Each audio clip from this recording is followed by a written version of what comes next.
I want us to put our hands together and welcome Owidi Odoyo, the man whose eyes disappear when he laughs. Did they really disappear? Did they? I wonder, but Odoyo is worse. Odoyo, even him, he's disappeared when he laughs. Exactly. How are you doing? You know, when I started Dialogues with Jagero, how many people watch Dialogues with Jagero? I see hands. How many people watch Political Headache? Yes. Very, very nice. Very, very nice. My name is Owidi Odoyo. Now, Owidi Odoyo was born on the shores of River Nyando. I used to tend my grandfather's cattle.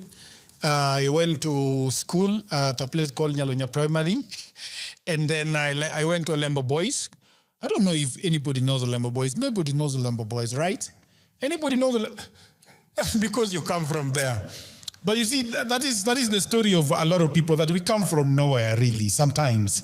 So, and then my father wanted me to be a teacher and go teach in the classroom, which is a good thing, but I don't know how to teach. And so I was telling my father, no, I just want to go and be a journalist and a communicator. So I left the village and came to the city of glasses, Nairobi, and studied mass communication and journalism. I wanted to be on TV, be the Catherine Kazavulis of this world. I wanted to be, who? Yeah. Surely. But that dream slipped through my fingers. When I hit 40, I was like, okay, so what do I do? I am having a midlife crisis. And I tell myself that probably the best thing that comes close to my dream is opening a podcast. So that is how I started Dialogues with Jagero. And quickly, and very quickly, a lot of people started watching it. But then I went back to the village. I used to listen to politics a lot. In fact, I remember vividly President Moi coming to Nyakach, and the people of Nyakach wanted a district. So we were lined up at a market called Katito and told to shout, when Moi comes, you must shout Nyakach district. Nyakach district. That is how we used to dish those things. Like, if you are noisy enough, you can be given whatever you want. And you were never given Nyakach district. So I've always thought that politics actually just belongs to a few people. It belongs to Joakim Simiyu, people who are very close to Bwana Wanjigi. I thought that it only belongs to Owidi Odoyo, people that are very close to the president. I thought it belongs to, there is a gentleman here called Deans, people who belong to, who are very close to Raila, you know, or a lady that is very close to Wanga is seated over there. So I thought those are the people that should talk about politics. And then I realized that if we leave politics to a few people like Owidi, then we are in problems.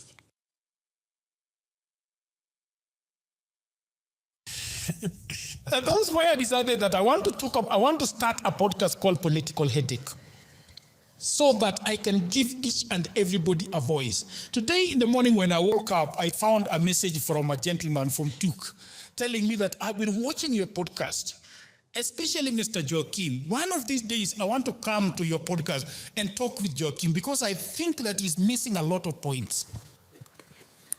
And that is why we have Political Headache. And then I wanted to meet people.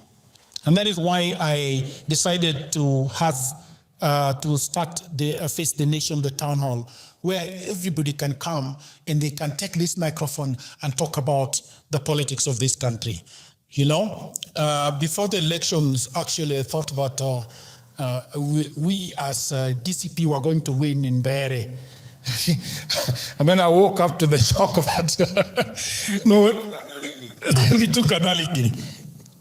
So I have something here to read just to start the conversation of today. It will take about 5 minutes. We are grateful to see so many of you here at Fungamano Hall. Students, lawyers, economists, civil servants, activists, citizens, and I've seen many of you here.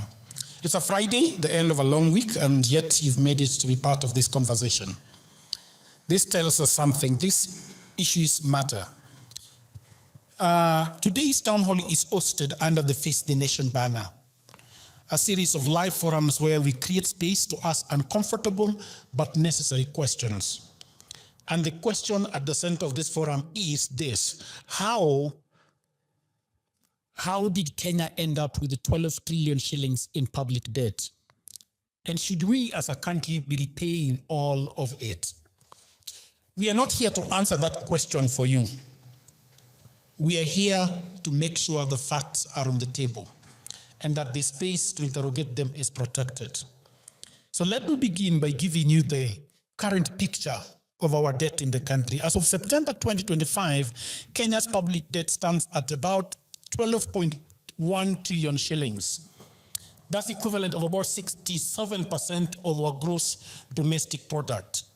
But put in another way, if Kenya earned 100 shillings from all the goods and services it produces, it means 67 shillings of that would match what we owe. To break it further down, 52% of this debt is domestic. It means that the government of Kenya is actually taking it from Equity, taking it Kenya Commercial Bank, taking it from CDN Bank, and all the other banks. The 48% external owed to bilateral lenders like China, multilateral institutions like the IMF and the World Bank. Okay?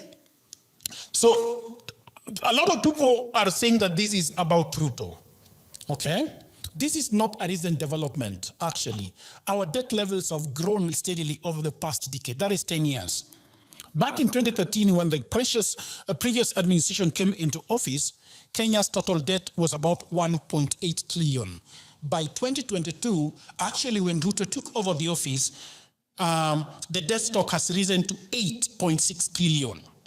That's an increase of 360% in just 9 years.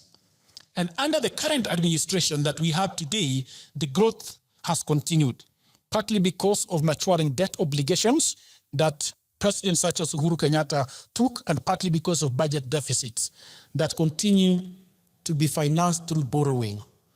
So probably we could talk about implications.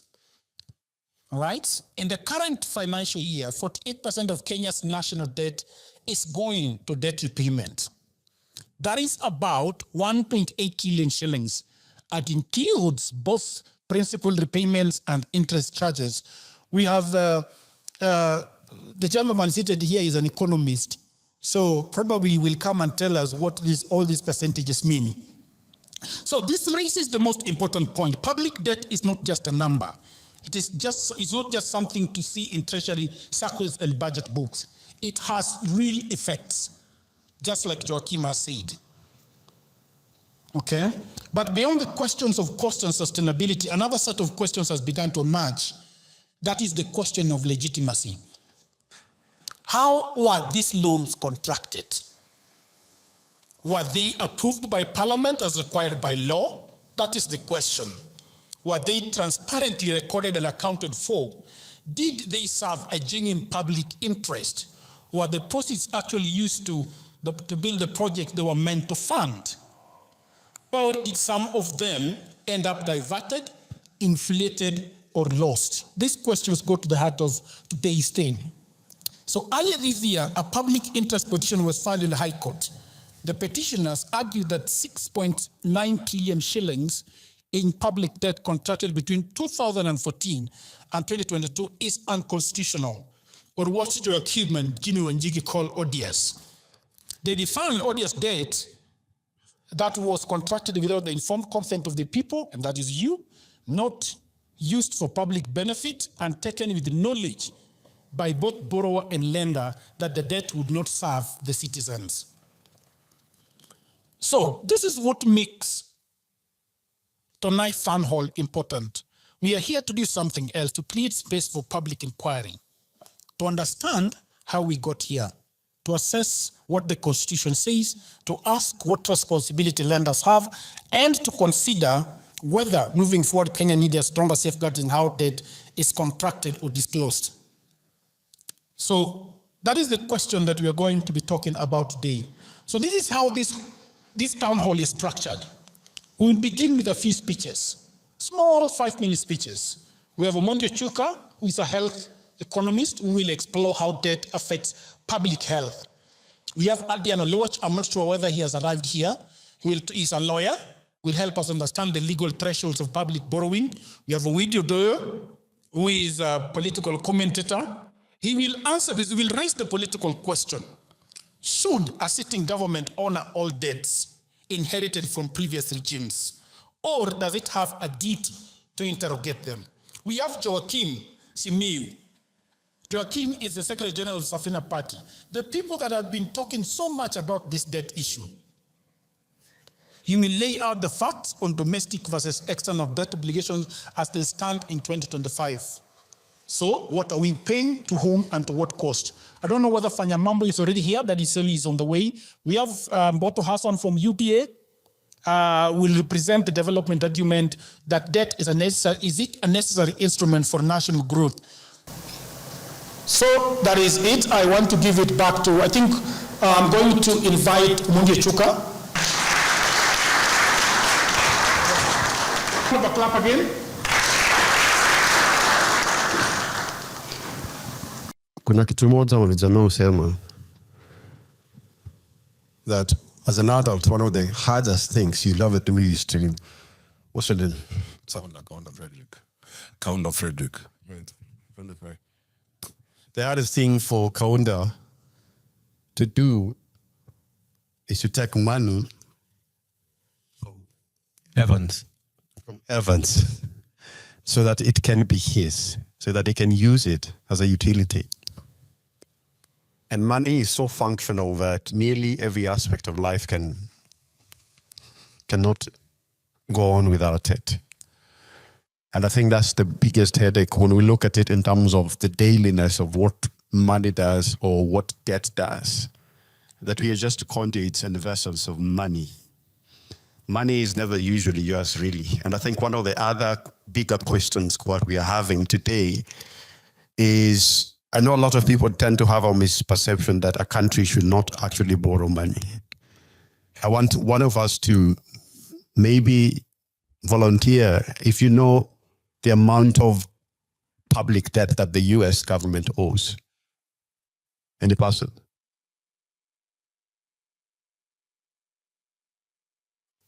Is someone?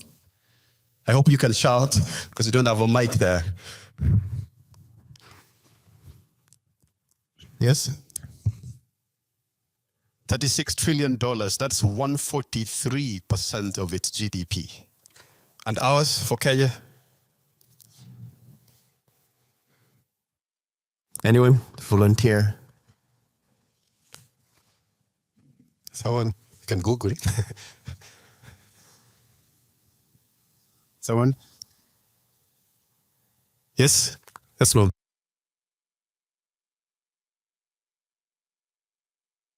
You see. So we are actually debunking the myth that a country as powerful economically as the US has a debt. So we are not any exception. So I'll go straight to my presentation today. I'll give it a bit of a personal introduction because we want to reduce the distance that we have always had when we were talking about debt. When we think about healthcare, we think of this very abstract monster that is plaguing our country, but it is very personal to me. So most of you, I begin where my story begins because this is an account in of itself representing our lived realities and aspirations for the healthcare we want and deserve in our country. I am a father, I'm an educator, I'm a cancer survivor, I'm a policy analyst and a health economist who has experienced the foundation that once seemed to hold ordinary care eroded under strenuous fiscal superstructure that seems to put us in a very tight corner of having to pay creditors than taking care of the citizens. I've lived 14 years past the cancer diagnosis that statistics suggested I wouldn't survive. So every year since that has been a borrowed time. Time purchased not through wealth, but through access to treatment that was available, affordable, and adequate. When I could afford it, I received therapy because it existed and functioned. I obtained drugs because they were in stock. I survived complications because the intensive care unit had equipment and stuff. So my story is ordinary medical care, working as it should, but my survival is also a statistical anomaly in Kenya today. Had my diagnosis come in 2024 instead of 2011, I would likely be dead, not because cancer has become more lethal or medical science has regressed, but because the healthcare system that saved me has been systematically dismantled to service debt. I just credit that I'm here today a slim chance of cancer survivorship because again and again, I've had to rely on multiple fundraisers, sink deeper into financial toxicity, owing to debts accrued throughout my journey. Although these reflect the compassionate nature of our relationship with each other, people who have fundraised for me,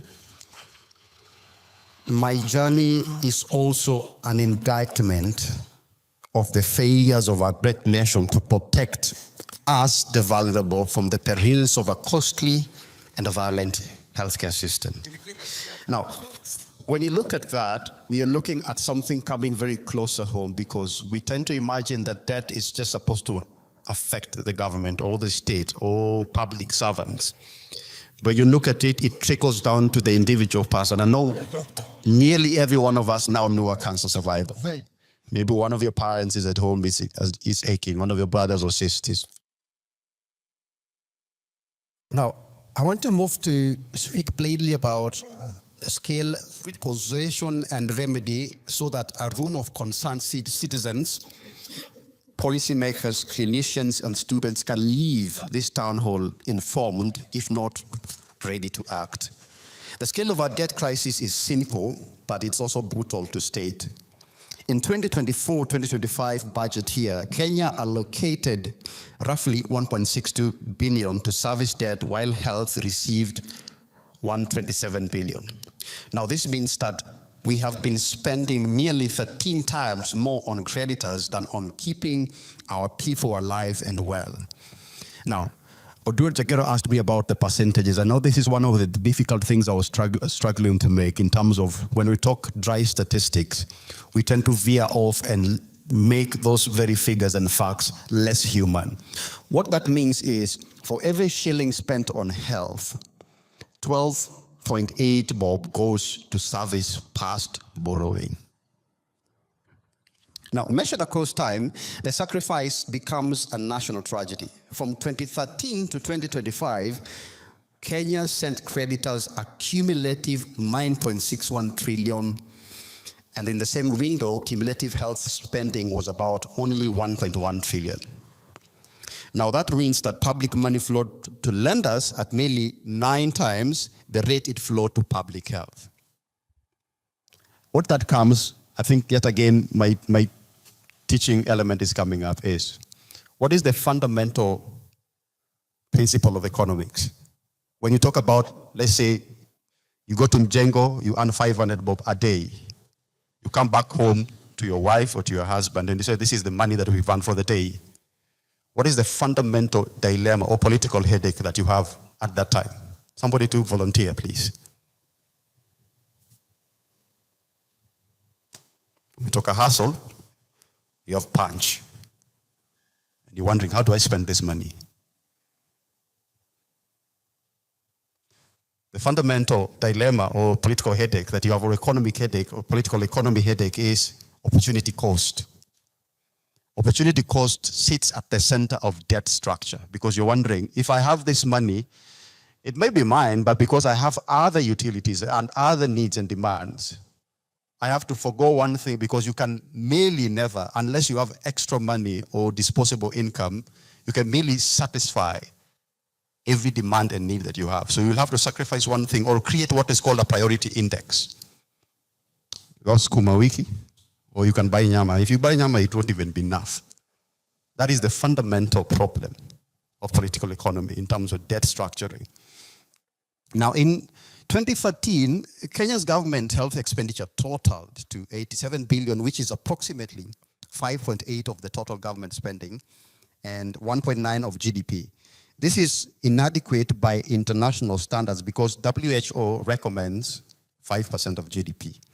But it represented also functional healthcare, as most urban and many rural Kenyans could access essential services without financial ruin. Today, nominal health spending has increased to 127 billion, and this appears to be representing 46% growth as a statistical deception, masking catastrophic decline in inflation between 2013 and 2024.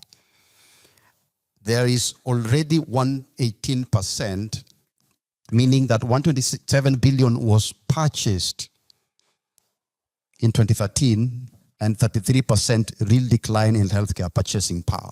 Purchasing power means that if, for example, you are contributing to NHIF, which we reformed to SHIF and SHA, then how capable are you as a health-seeking behavior when you are sick or when your child is sick? How confident are you that when I go to the hospital, I go to KNH, I go to Jaramogi Oginga Odinga or Machakos County Hospital, that I will walk and I will be triaged and I will get a nurse and I will talk to a doctor for consultation and I will walk out of that hospital from the pharmacy with medicine and I won't be bankrupt. And I won't call my brother to send me money or M-Pesa that I've run out. Or I won't open a WhatsApp wall the way we do nowadays for fundraisers. That is your purchasing power when you talk about healthcare. Now, on to the next. From a human perspective, the calculations is very relentless. You know, applying established health economics relationship to the documented collapse in per capita health spending produces conservative estimates of roughly 873 excess deaths, a central estimate of nearly 1.1 million and an upper range of about 1.23 million lives lost between 2013 and 2024 because the state did not fund prevention, diagnosis, and treatment at scale that is required. Now, this is the silent mortality crisis that we have, and also the very same thing that SHIF has been trying to correct. Now, for most of you know, SHIF has 3 tiers. There's the primary healthcare, then there is the SHIF, and then we have the ESIF. Primary healthcare is what does surveillance, when you talk about disease, when you talk about public health and epidemiology, when you talk about immunization, which is, I know most of us have that, the llama, your mark on, I think is your right. So when you talk about, that is the very primary foundation of healthcare. And when that is done correctly, it means that, for example, as cancer or hypertension, you are able to catch it early, or you are able to notice or map the country in terms of which diseases are common in certain areas and how do you attend to them. If it moves from that level, it goes to SHIF. SHIF is now the daily from outpatient, inpatient. And then the ESIF was created because we have a crisis of non-communicable diseases which are very costly to treat. We also have a crisis of accidents and emergencies. And we also have a crisis of hypertension. So that was created because, one, it takes a lot of money from the government, and usually it leads to medical bankruptcy.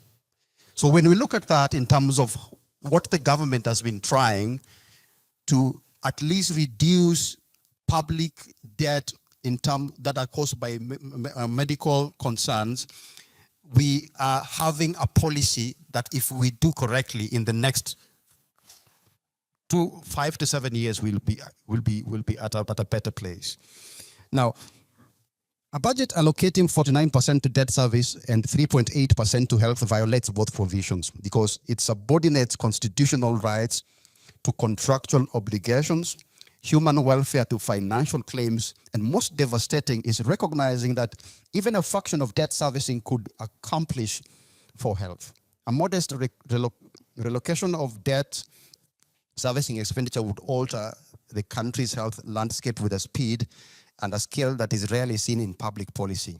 Now, even a 10% diversion of annual debt repayments, equivalent to about 162 billion, would more than double the current health budget by about another 150 billion. Now, this shift would lift health spending to roughly about 289 billion. Now, I'm going to talk about debt restructuring because such levels would make it possible to fully fund primary healthcare network, stabilize hospitals, and eliminate catastrophic out-of-pocket costs. out-of-pocket costs come very often when you're talking about SHA. Now, this is just a big English, but it means that when your government funds you under SHIF, then you take money from your pocket when that cover runs out because you have a cap. So you have to pay from your own pocket. And that is usually one of the leading causes of medical catastrophes. I'm going to go to the cumulative debt servicing for 13 years, which stands at 9.621 trillion. This is what Kenya paid creditors over 13 years, nearly 10 trillion sent to bondholders, banks, China, IMF, while Kenya waited in hospital queues and died from treatable conditions. And then not all of the 9.61 trillion should be treated as untouchable. Large tranches meet odious debt criteria, which is, for example, SGR obligations, expensive Eurobonds issued as distressed deepened, and contracts that produce little public benefit. If courts or restructuring declare even 2 trillion voidable, and 40% of that sum is redirected to health, the country would receive an one-time 800 billion windfall. Windfall means that we have always been wondering, is our debt actually legal? So if a court would void it, voiding it means that the court would declare it that it is illegal.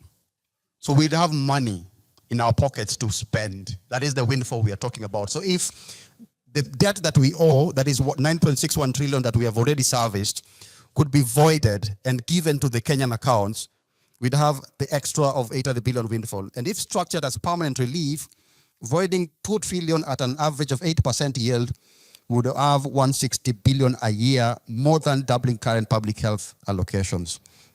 Now, what by less than 10 minutes presentation for this important town hall leave you with, fellow patriots and upright thinkers, is threefold. The interconvertible scale of harm, concrete mechanisms by which debt displaces health, and the practical and evidence-based actions we should demand or seek to achieve, our healthcare narrative discourses should therefore move like this. Facts and figures do blur human cost of public thefts, corruption, and unprocedural debt acquisition. Might we open with a human vignette that examines a patient and the care they are denied because of budget shortages, stating the headline numbers immediately and visibly? How frequently does the state spend the equivalent of one patient's lifetime cancer care on debt service in less than a minute? This means that the numbers we quote land on the actual person. SHA is a system that was designed to have a collective risk and collective security. And this financing blueprint rests on a single elegant institution that every Kenyan, regardless of income, should stand under the same roof of protection. The shortfall wasn't hidden. MOH officials knew, SHA board members knew the design had been costed. The revenues estimates a gap of 450 billion annually at just 28% of annual debt. And this instead, the government proceeded with launching that knowing funding was insufficient, hoping to muddle through, perhaps believing international donors would cover gaps. What must follow is then our forensic examination of how debt has disenfranchised our health system and quantification of how exactly healthcare was sacrificed and reconstructed to what was stolen and what that could have built. Most critically, our conversation should demonstrate that Kenya's health crisis and debt crisis are not separate challenges, but the same crisis manifesting in different forms. If we are to present a compact mechanism, a clear policy packages should be feasible in steps, and this is why we are demanding to see transparent forensic audits and debt contracts. We must insist on 3 immediate actions: public and parliamentary hearings with power to subpoena contracts and lenders, and emergency fiscal reallocation plans that channels a defined share of any debt relief and restructuring gains directly into SHA or SHIF, primary healthcare and medicine procurement. The rest of the article is on my Medium page. Please go check under Omondi Chuka. It's a long form article. It captures more than I could ever explain here. Thank you so much and welcome. Good to see you for this town hall meeting.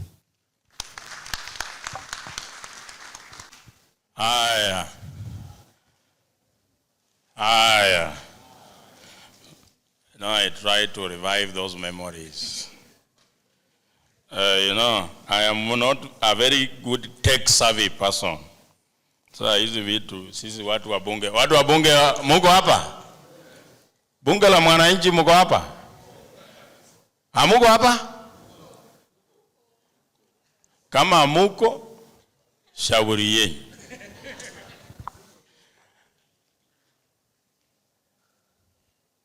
I had Jagero ask, how many of you watch dialogues with Jagero? Political headache?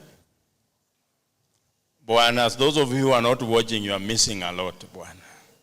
You should spare some data, time, and pay some attention to those two platforms. I was born in Bungoma. Unajua, my story is a miracle. I came to Nairobi on a climax. Hapa kando kumefungwa kuku. Hapa nyuma guashe, sisi kwetu tunaitanga mabuoni. Kini sasa hii town lazima tujipange, si ndio? I want to give you a little piece before I welcome the next speaker on this whole issue of public debt. In the past, it has been sounding like a very fictitious idea, phantom, that does not have anything to do with our day-to-day lives. But as we keep on asking these same questions, one thing that comes out clear is that it is one thing that has been affecting us very badly. And I want to draw some example. And for example, the issue of domestic debt. Domestic debt is the amount of that the government takes from within the country. And who are the people? Who are the people that lends to government? We need to understand. First people are the banks. Government comes in the market to borrow from the banks. Saa hii ile deni wanatuambia in terms of domestic debt is 6.5 trillion. 6.5 trillion. I want us to move together a little bit.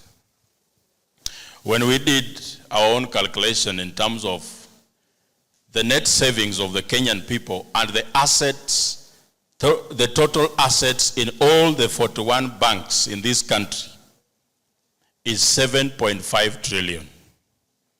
That's in terms of our deposits that we have put cumulatively in all the banks. 7.5 trillion. You know, when I talk about trillion, watu wengine wanashangaa, how much is a trillion? It's a lot of money. I will tell you what a trillion is. The government has borrowed 6.5, which means the remaining assets in our banks is 1 trillion. The banks have come and told us that non-performing loans, the loans that Kenyans took and they have been unable to pay, amounts to 700 billion. Which means the remaining 1 trillion, the total assets that remain in our banks is 300 billion.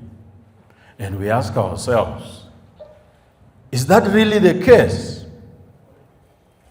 Then if that's the only remaining assets, then how are banks working today? Why do they still make a lot of profit? We checked the other day, the 10 most profitable companies in Kenya, 8 are banks. 1 is a brewery. The other one is Safaricom. Sony, bank, pombe, na Safaricom. Kama unafanya biashara ingine kando na hiyo, wewe umekwama. So we ask ourselves, and we now go and check the banks. Which bank is lending to government? The biggest lender to government is KCB. KCB has come and told us they have only lent to the government 28% of their assets. It's the biggest lender. So let us assume every other bank has lent 28% of their assets. Across board, all the 41 banks. When you do your calculation, you will realize that the total amount of money that has been lent to government is 2.1 trillion. But we are being told we owe how much? 6.5. So where is the 4.4 trillion? Does it mean we are paying debt that does not exist? The other thing, we look at how Uhuru operated his government for 10 years. We look at tax income for cumulative 10 years in Uhuru's tenure. He collected tax worth 13.8 trillion for 10 years, from 2013 to 2022. Pesa ambayo Wakenya walitoa ushuru, he collected 13.8 trillion. When we look at how much money did the government spend for 10 years, Uhuru's government spent 14.5 trillion. So how much is the shortfall? It's 1.5 trillion. Then we look at how much did he borrow? He needed how much? 1.5 to cover the shortfall. But he went ahead and borrowed 7.7 trillion. Then we go and look at how much did our parliament approve to be borrowed. Parliament approved only 2. Then we still go and check over Uhuru's time, how much did we pay in terms of debt? They tell us we paid 5.6 trillion. We have only approved to borrow 2. You have borrowed 7. You have paid 5.6. But we still owe 9.4 trillion when RUTO was coming in. So, tukilipa hii deni, inapungua ama inaenda juu? Munaona mahali pesa yetu inaenda? Alafu, how much is RUTO telling us he has paid? 4.6. Ati tumpigie makofi amelipa 4.6. Then we ask ourselves, Uhuru Kenyatta only needed 1.5. He borrowed 7. He paid 5.6. But how much do we owe? 9 trillion when RUTO was coming in. RUTO has paid 4. But how much are we being told we owe right now? 12.3. When they come to us saying that we should be taxed more, what reason do they give? That we have debt to pay. Therefore, you need to be taxed more so that we can raise revenue to pay debt. So who are we paying? How comes that every time we pay, the debt does not come down? Do we have married people here? Married men? Let us put women aside. Married men. Assuming umeenda kwa nyumba leo, mama anakuambia tuko na deni kwa duka 1,000. Unasema, juu ni siku ya kwanza kuwa na deni, hauulizi mambo mingi, unarudi kesho, hata hujakaa hujatoa viatu, tuko na deni kwa duka. Unajiuliza kimoyo, unauliza pesa ngapi? Ati 1,100. Juu hutaki mambo mingi, umechoka, unakuja siku ya 3, hata hujakaa, tuko na deni. Ya pesa ngapi? 900. Sasa hapo unasema hapana, let us do an audit. Hii pesa umekuwa ukikopa nini? Ati unga. Tuonyeshe ndoo ya unga iko na unga kiasi gani. Ndio sasa uwasate ni kwamba ile pesa unalipa kweli ni ya kweli? Unapata unga ni ya 200. Deni umelipa sofa ni 1000 ngapi? Nani anakula pesa? Si ni mama? Sasa ukifikiria hii pesa yetu tunasema tulipe deni, who is eating our money? Mama yetu ni nani? Si ni serikali? As I finish, before I call the next speaker, if we don't get the issue of debt right now I can see we are only singing 2 songs, 1 term and 2 term. We are all very wrong. Whether you are a 1 term or 2 term, you are all wrong. Mimi najiuliza, let us assume it's 1 term. Tumepiga kura 2027. Ruto ameenda wapi? Then the person who comes in, ametuambia anakuja kufanya nini? Why are you voting him in? You don't even know.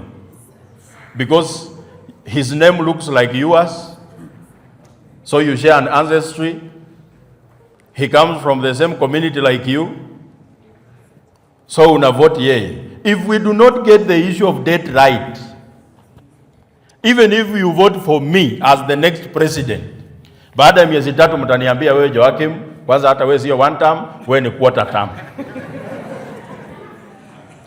Because as we speak right now, how much % of our tax revenue is being used to pay debt? How much? 82 shillings, 82%.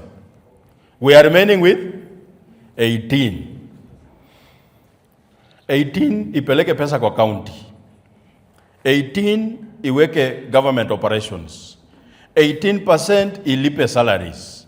18% ifanye development. Do you know why William Ruto has to struggle and lie to you so much? Because he does not have money. And the money he has ni ya kurukaruka hapa na pale. Ametumia pesa mingi kulipa nini? Deni. Na hii deni, kwa sababu we know we don't have it, watu ambao wanachukua hii pesa yetu ni bank owners, pension funds, insurance companies. So, ndugu yangu,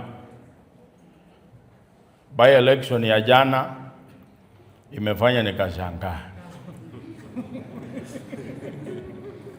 Nikashangaa kweli hawa watu wanajua chenye wanafanya.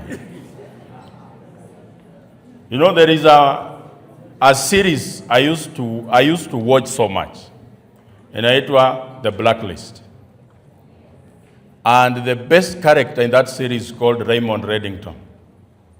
And there is a statement he said that I like so much, that it takes tremendous fortitude to carry on when you know things that others don't. Mimi naona wengine jana Mbeere wameweka wimbo ya worship wakisherekea wa Muthende. Nikawaangalia nikaona hawa wamama kweli wako na shida. Because the people we are voting in office are the same people putting us in this situation. Kuna students hapa wanasoma na ajui akigraduate ataenda wapi. You are paying a lot of attention to your books, but then you look at what is happening around the country. The person who did that same course 4 years ago is still in the streets trying to figure how life will be. Then what should be the way our country goes forward? What can we do that guarantees that as you graduate, you get a job? That even if you don't get a job, you can thrive in business. Sahi kama wewe huuzi chakula, hauuzi pombe, hakuna kitu unafanya. Ukitaka kuamini, uliza watu wanauza nguo. Nani hapa amenunua nguo kwa mwezi mara 4? Wewe ni mtu ya wezi. Unanunua kwa mwezi mara 4? because the economy is not doing well. And if we do not get our economy right, we are not doing anything. There is an example, as I welcome my next speaker, atajitambulisha, sitaki kusema majina. You are voting in people that are making you poor. And I can see you suffer from Stockholm syndrome. You love people who have kidnapped you. You know, we are being led by people who are very brilliant conmen. Do you know what a conman does? He makes sure that you do not think by the time he's conning you. By the time you realize you've been conned, he's nowhere to be seen. Hata hiyo kesi unashindwa kwenda kuripoti, kwa sababu atakuuliza uko na akili wewe. And that is what we are being taken through by the regime that is there. As you shout 2-term, it's your right. I have no problem. But what will happen after now William Ruto wins the election on 2027? And now the next day, you don't have to shout 2-term because it has already happened. How will you go through life? How do we live through 2-term? What will be the agenda? Are we really going to become Singapore with 82% of our tax revenue going to debt? As you shout 1 term, what will happen after the elections? You don't have to shout 1 term because it has already happened. The person you vote in doesn't even know what the problem is. If you can't answer those questions, mimi nasema hivi, mukipiga kura ya ajabu, mimi Joakim nimejipanga that even if you make a stupid decision, it will not affect me. It will affect you. Because mutakuwa tu mnalia, mimi niko tu parliament. Natembea tu, nikikutana wewe ukisema njaa 100 kidogo. Hiyo 100 itakusaidia. Si hiyo ndio mnataka? Ama mnataka nini? Let me welcome the next speaker. Anaitwa Fanya Mambo. Aje afanye mambo.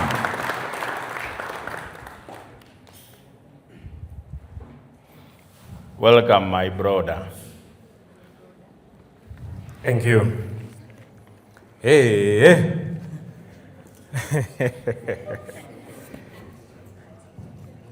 Sasa ukiniachia tablet hapa na mimi hizi vitu sijui kutumia. A very good afternoon to all of us. Naomba unisalimie tu hivi kidogo, nisalimie.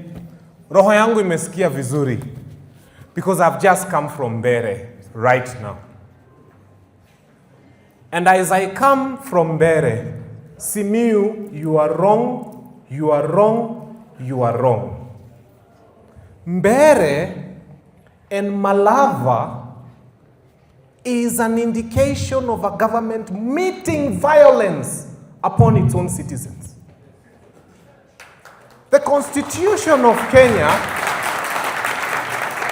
requires of us that we have a free and fair election. Kaluma akipigwa atoe damu kwa kichwa, that is free and fair. In Mbere, and I want to go to the topic of the day. In Mbere, I was at a polling station, and I'm not telling you stories of other people, where the National Police Service, it used to be a service, as at 2022, has gone back to a force after RUTO. And you are witnesses to it if you have been on the streets. And I talk about these things candidly. And I went there, and we were kicked out of our polling station by policemen wielding guns. They beat us up like dogs and changed what was on the ballot papers and declared their rubbish. That leaders we refused are the leaders. Those are their MPs in Malava, in Mbere, and in every other place. That was not an election. It was a state meeting violence upon its own citizens for choosing the people they want. Kujeni muniue. I am here. Na hizo Subaru zenyu mbaya.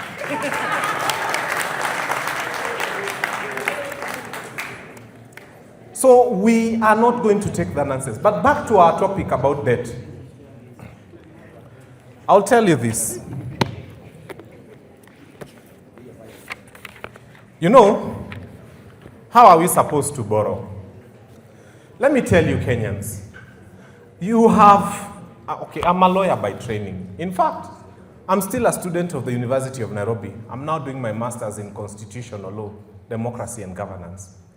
And I'll tell you, Kenya does not need any other law. We are drowning in laws. We don't need any more. There's a Public Finance Management Act that tells us how we should borrow. It tells us that money needs to be approved by Parliament. It tells us that if we borrow, the purpose for borrowing must be known. It tells us that there must be terms and conditions which are known to you and me. We don't know those terms and conditions. Parliament sets a debt ceiling that has become a can which MP KJ na wengine keep rolling down. Wanaenda wakibadilisha wakiiba nonsense ya two-term. Let me tell you. What Kenya needs is to elect good manners. Is to elect leaders who mean well for this country.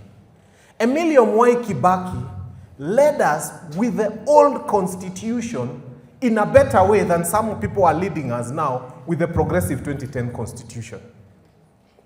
You cannot make a Singapore by making sure you select all the worst, all the most terrible ones, terrible, and you now appoint. Singapore became Singapore because of meritocracy. They looked for the best economists. They looked for the best finance ministers. They looked for the best of the best and put them in positions of leadership.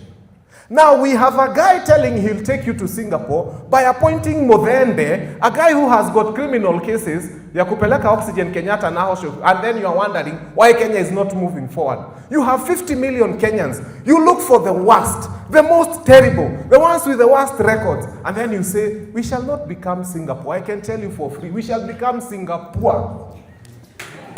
Very poor.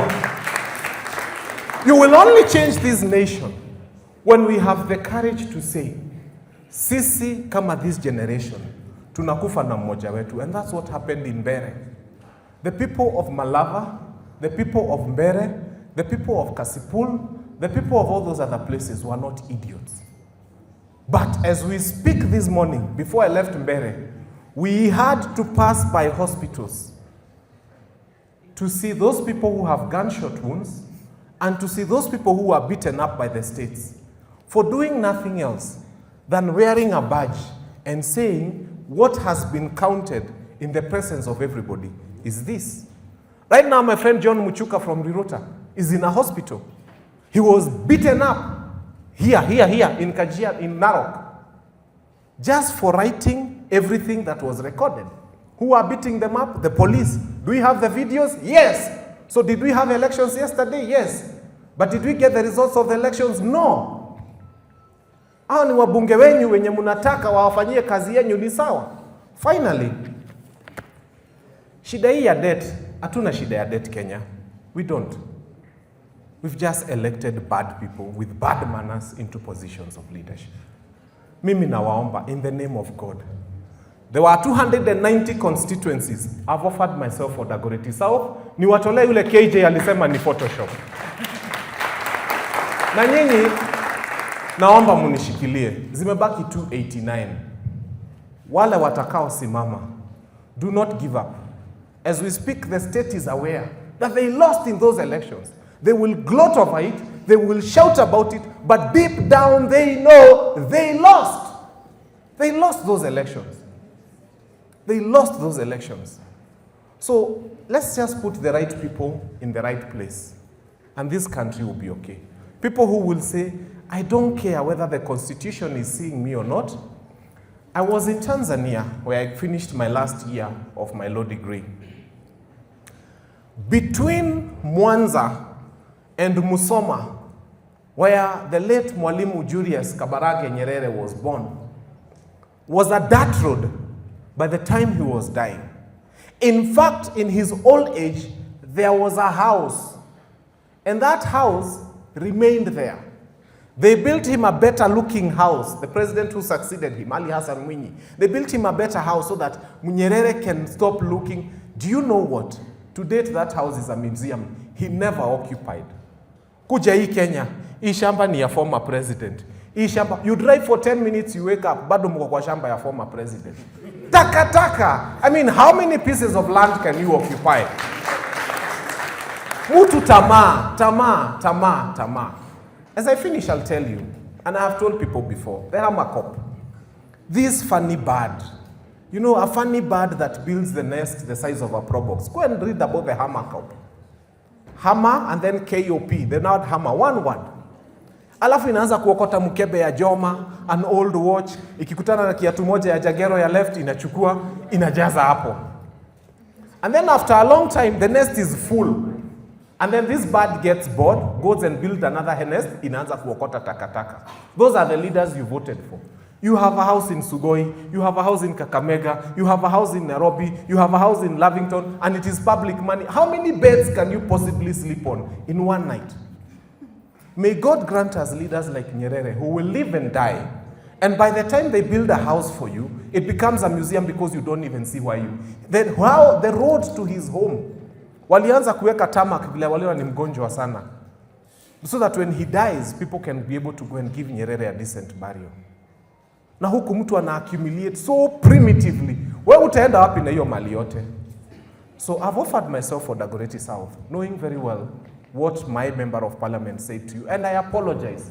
Those words were not from our people. Hizo si maneno za watu wa Dagoretti South.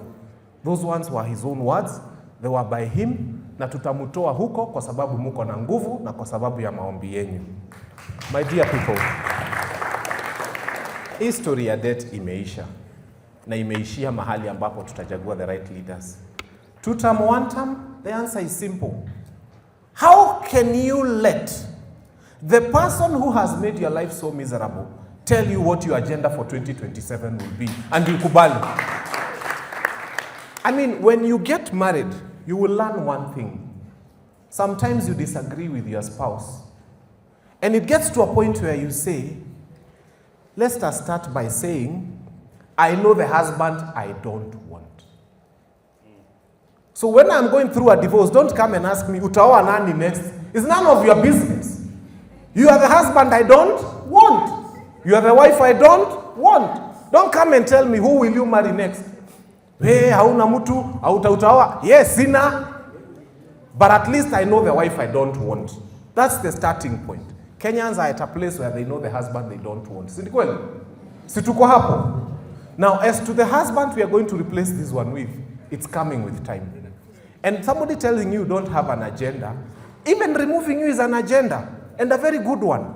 At least help will come back. Mulionja help. Was help working? And HIF will come back and so many other things. From where I sit, I am strongly one term, and I don't care. Thank you.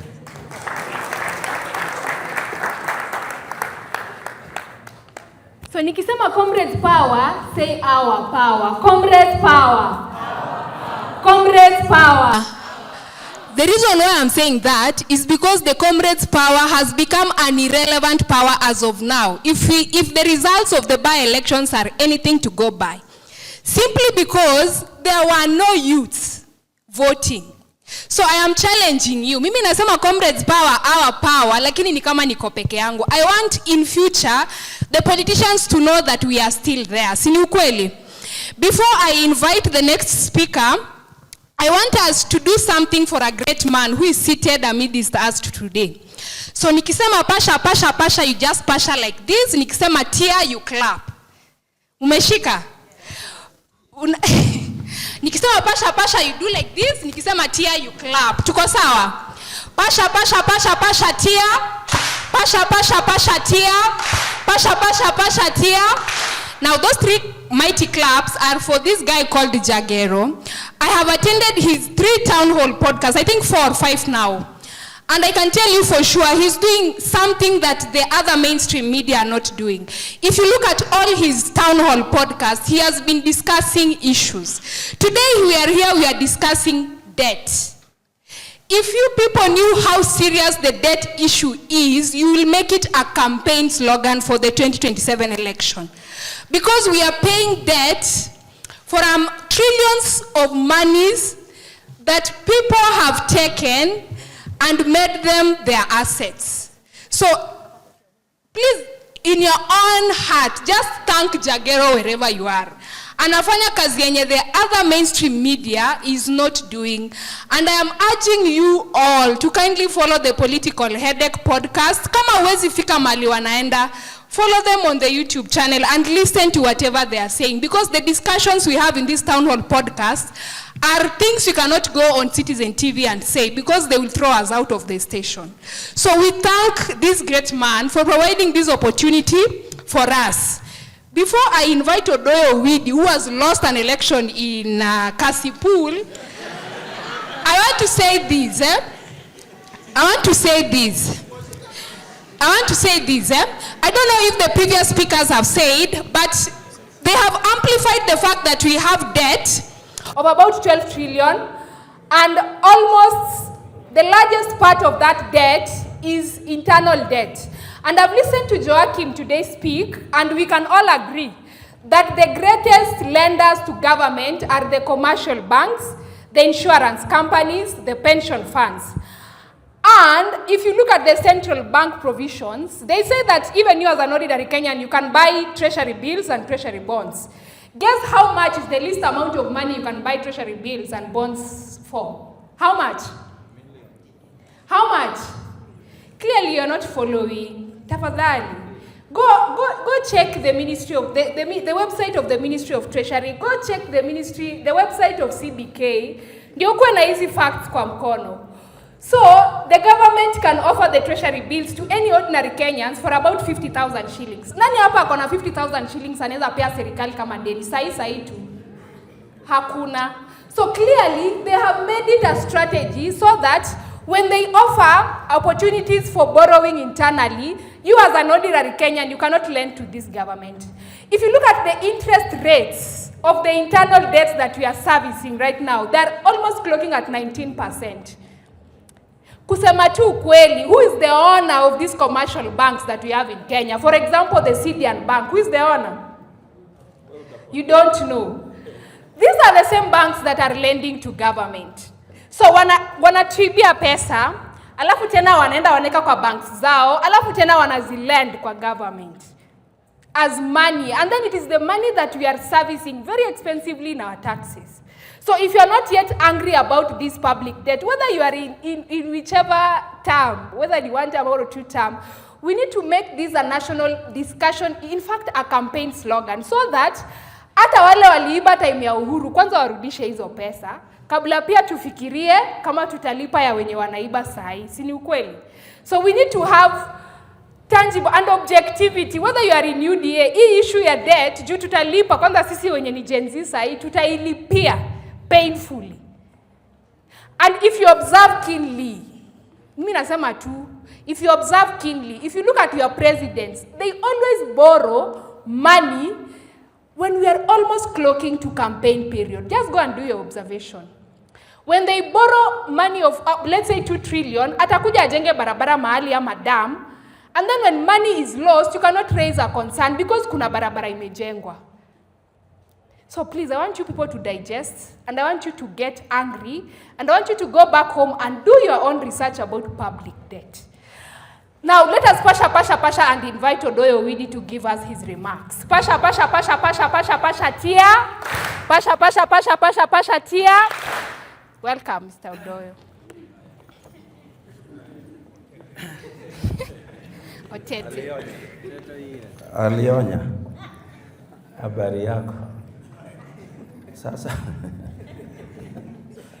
Alionya amesema I lost an election. Alionya I didn't run for anything. But you have a great frame. Ladies and gentlemen, I am the Odoyo Owidi, the one and only. But you know, I have few friends here that I like very much, even though we pull in opposite directions. One of them is Simiyu. The other one is Fanya Mambo Kinuthia. People who face their opponents with bravery and with strength and with energy without fear. That, if I was to pull anybody to my side, you will be the first one. Fanya Mambo, I wish you become the MP for Dagoretti South. They will have somebody to speak for them. After all, the key role of an MP is to speak for his people, to demand for his people. We have come here to talk about debt. I only wished we realized that the amount of money that we have stashed in external accounts by Kenyans is almost equal to the debt we have. If that money would come here into Kenya, not even given to the government, just let it come back into the country, we can borrow it at no fee.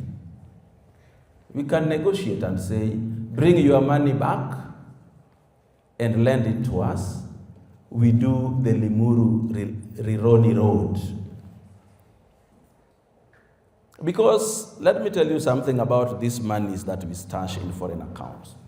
There was once upon a time a chief of CID in this country. These days they call them DCI.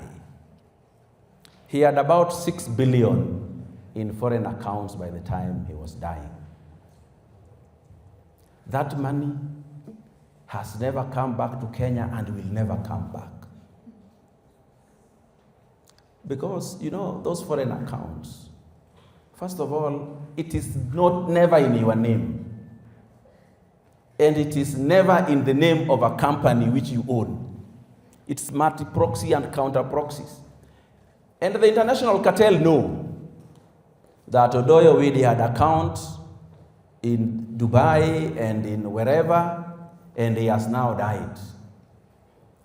They will always fish for that credential you are using to withdraw that money until they get it, including killing one of your offsprings to get it, and then they control it.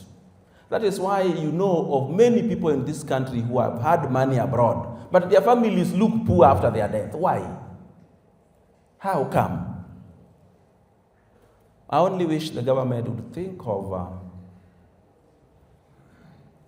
having a way to bring these monies back. Allowing the people who have the money abroad, bring them back without questions asked. The problem is these questions asked that Fanya Mambo insists on. Fanya Mambo, if that money was brought here without questions asked, you will see how many billions will get in here. In fact, we will be borrowing money at 2% interest rates because there will be more than we need. Many of those people who have those monies are incapable of even investing that money here or abroad.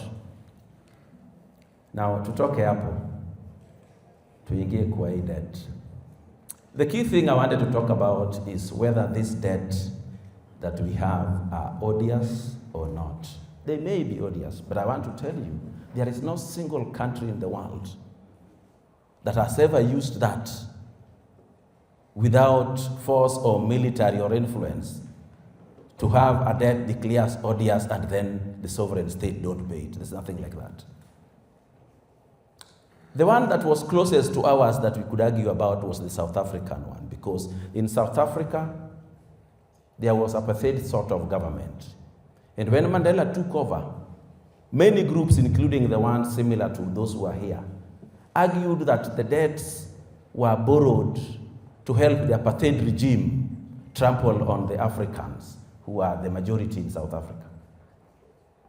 But Mandela, in his wisdom, which I appreciate while he was alive until he died, he said, if we do not pay this debt, it will be very difficult to borrow in the future.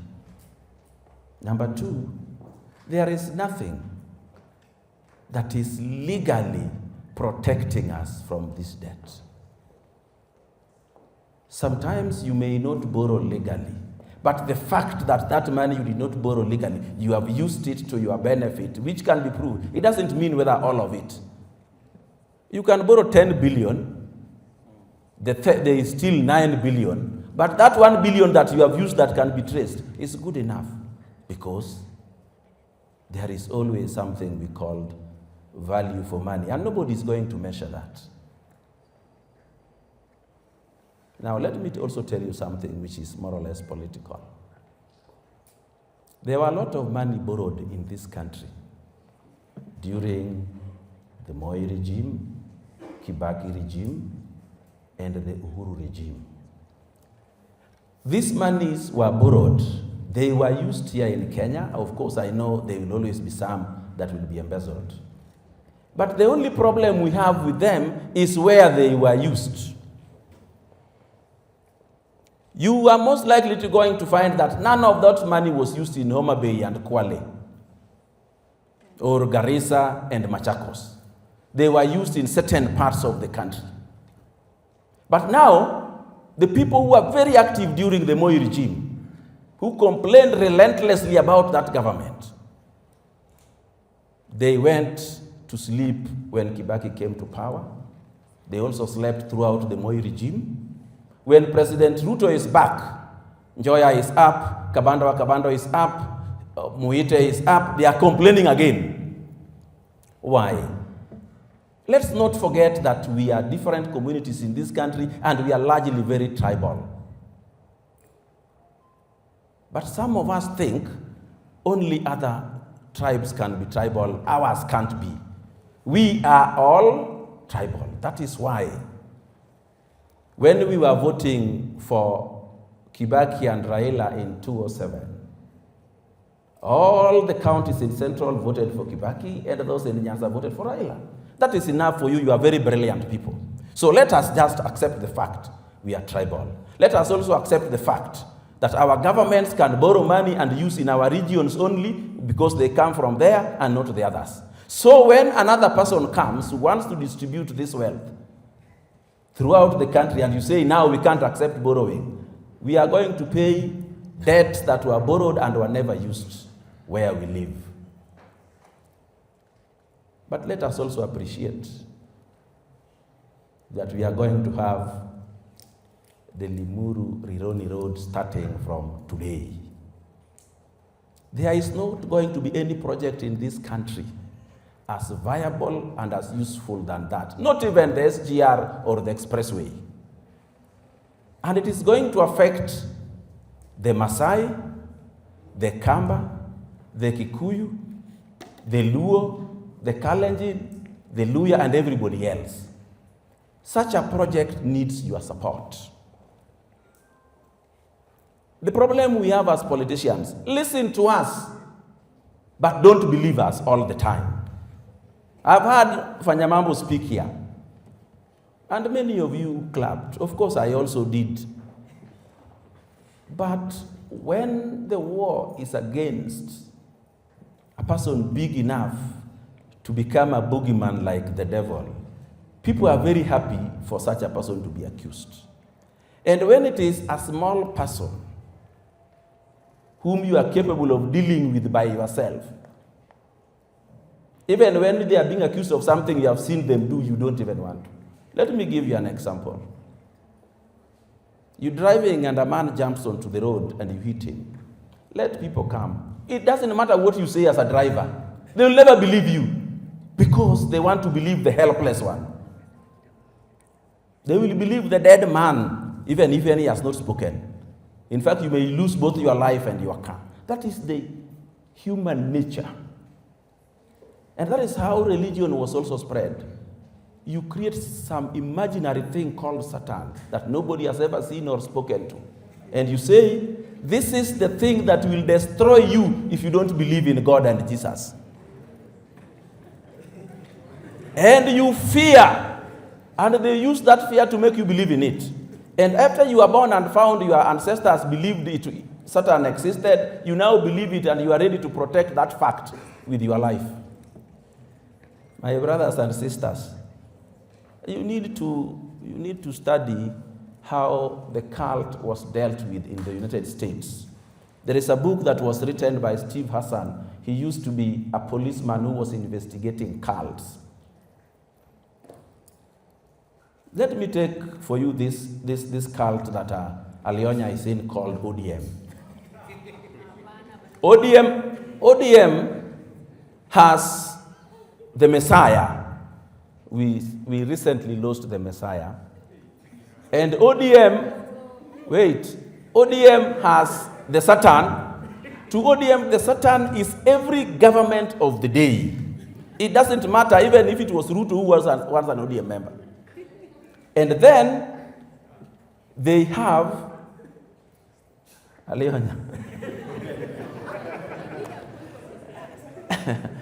No, it's not only ODM. IDEO is just an example. All of them. I saw DCP was trying to create their Messiah in Rigiji, and then the Satan in RUTO, and then the kingdom of God when they take the government. That is the paradise they are hoping to. There are 3 pillars. It exists in all religions, even Islam, all religions. They have the object of fear, they also have the Messiah, and they also have the paradise they hope to achieve. That is how you control a human being until that organization becomes cultic.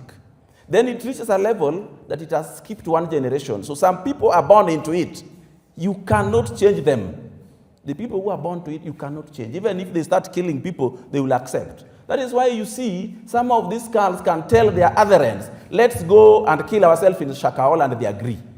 Because it has become cultic. So, what I need to say finally in closing, we have debt. It is morally odious, but legally we can do nothing about it. We'll have to pay it because we will still need debt in the future. And also don't think that money that has been embezzled in Kenya by my friend Fanya Mambo, or the greatest embezzler is Alionya, it's lost. It's not lost. She has invested the money here. We will live in that house she built. We will patronize that business and so on. But if we know how to get that money back, because each one individual of you is a shareholder in this government and you're the one who contribute to it. But most important, the government belongs to all of us. Kenya belongs to all of us, and we must all have equal opportunities to govern it. Don't let leaders from certain communities cheat you that this one is now bad, the others were good, or this is bad, we want to bring a new one. If anybody wants to bring a better leader, let us see that leader before the old one is removed. Otherwise, they will take you through something until you begin saying, the president is so bad that hata tukipewa umbwa, tuta-elect. Let them show us that umbwa now so that we compare. But don't hide the umbwa behind the door. Once we have removed this, then you bring it forth. Ladies and gentlemen, have a beautiful day.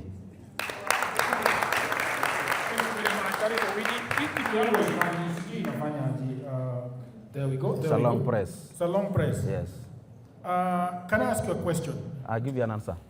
Did you guys steal elections? Because Fanya Mambo said you guys did. Yes. Oh.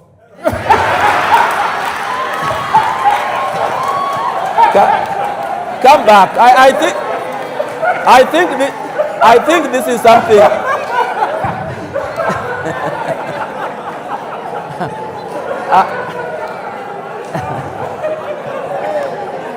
Aya, tumalize kucheka. You know what Fanya Mambo was doing? Being selective.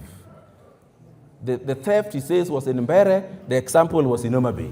See, this is being selective. If the government meted violence on people in Mbere, bring an example from there. Don't go to, in fact, Kaluma was on the side of government, the so-called broad-based in Homa Bay. So, and he was the one beaten. So I think let us just be fair. If the government meted violence on the people, we will be seeing policemen clobbering people on social media. If it was done in Mbere, let the example also come from Mbere. If it was in Malava, let the example come from there. But don't take an example in Homa Bay where I was. And Kaluma was beaten because the people thought he was stealing the votes for the government. He didn't say it was a policeman who beat him. Kaluma was not beaten by the police. Kaluma was beaten by the people. But you are accepting Fanya Mambo to give you an example of a person beaten by the people, but he's telling you people beaten by the police. Let us just be honest. You know something I learned Jagero, In finishing. that the people are normally lazy thinkers. When you tell them anything logical, they believe it without interrogating it. All right, people of the internet, I hope that you're enjoying this episode very much. And I just had a break to tell you about my new book. You know, everybody says that there is no job, and that is true. Also, that was me 10 years ago. The problem is that everybody is trying to get a job in their town, in their city, in their marketplace. They ask friends for jobs, mothers call uncles, uncles call brothers, but there are no jobs. Let me tell you what no one is telling you. Jobs migrated online. What I actually mean is there are many, many jobs around the world, and there is no one to do them except you. I work for Americans myself. I work for Europeans. I work for the Chinese. I work for the Australians. I work for the Canadians. And so, because I have done so much for myself, I said to myself, you know what? I should compile what I've been doing for the last 15 years. So in 2024, I wrote a digital book called Goldmine 18 Hustles for Africans. And then in 2025, AI came. People say AI is taking away our jobs. And for me, I'm going to say false. There are actually AI jobs. Jobs are not being taken by AI, but there are new jobs online that are there because of AI. Now, mimi ni nani? I created more jobs. And for now, in my new book, we have 25 online and offline jobs that you can leverage on if you do not have a job. So in this powerful volume 2, I share 25 new actionable online hustles specifically researched and tailored for Africans. My new book provides clear step-by-step guidance drawing from my extensive experience and research, including the mistakes I've made and lessons I've learned over the 15 years that I have worked online. So, what can you do online? You can become an executive assistant for busy folks in Europe, America, Canada, and get paid for tasks like watching videos and taking online surveys. Okay? You can build a lot of things. Build a business as a virtual assistant, start an e-commerce shop without capital, be an affiliate marketer, or you can also become actually an English tutor and tens of AI jobs. If you have a job, that is fine. But I also know that you can buy this book for that brother, for that sister, for that mother, for that cousin, for that husband who is watching Netflix all day at home. Buy it for your friend who is always asking for cash. You know that friend. Now, all the information is on the description below. You can also inbox me, you can WhatsApp me, or go to my website, which is odworjigero.co.ke. And now, back to programming. Thank you very much. Alionya, you're a cult. ODM is saying that, Owidi is saying that you're a cult. I don't know what you're going to say to that. I'm going to give, yes, a right of reply to you. Yes. Yes. Go ahead, Alionya. And then I'm hoping that we have Mary Kathomi in the house. You're in the house, very good. We have Rejoice. Rejoice is right here. We have Desmond Otieno at the back. And then we have Paul Victor somewhere there. I want to give them the right of reply. Go ahead. Let me just say this. If ODM is a cult, I am proudly associated and I don't care. Yes? Just like the way UDA is a cult to you, please respect my cult. And I am saying I am sorry because Gladys Wanga has beaten you ruthlessly in your own home ground. I would have appreciated if you stood here and said congratulations to Gladys Wanga for delivering Kasipul. But as far as ODM is concerned, as far as Baba is concerned, I accept to be a cult follower of Baba and ODM at large. Thank you. Odoyo, Owidi. Odoyo, please listen. You're being, Hey.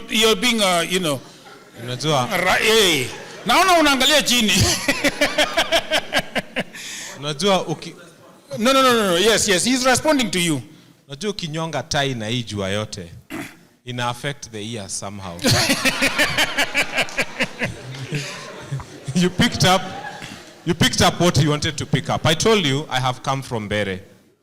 And I told you I have come from a polling station where I included, tulifurushwa kama umbwa.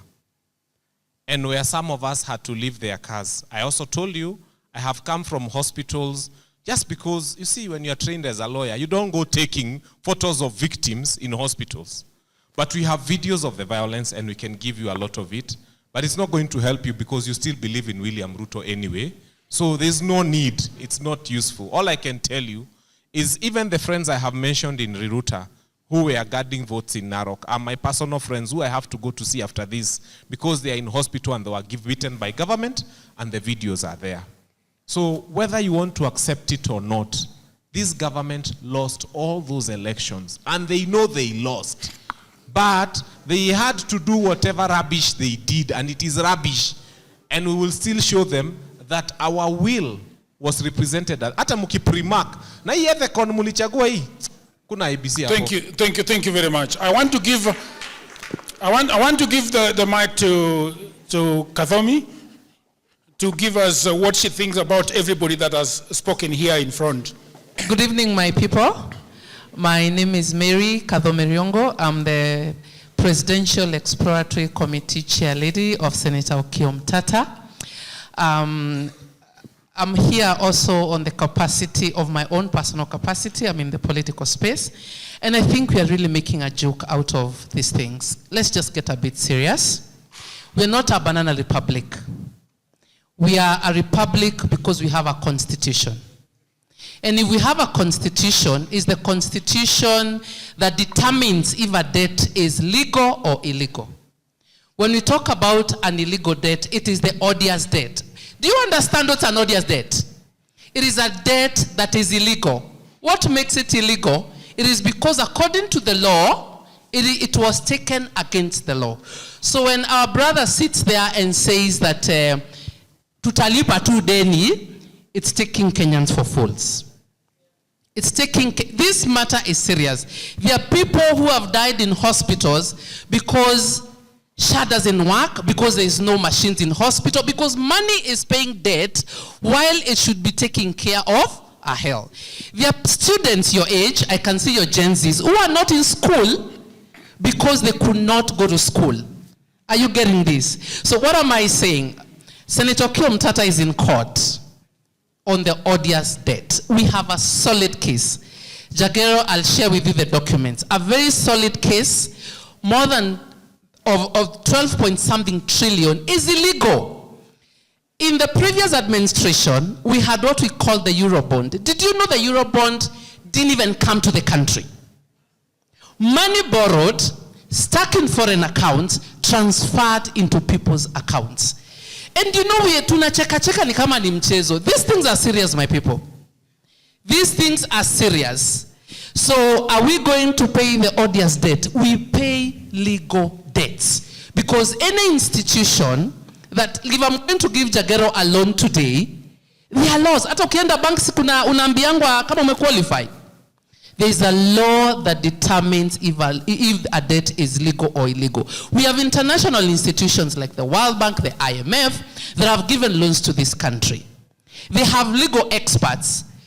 We are in court. We will go to court, to the last level of the court, to make sure we are not paying debts that are not legal.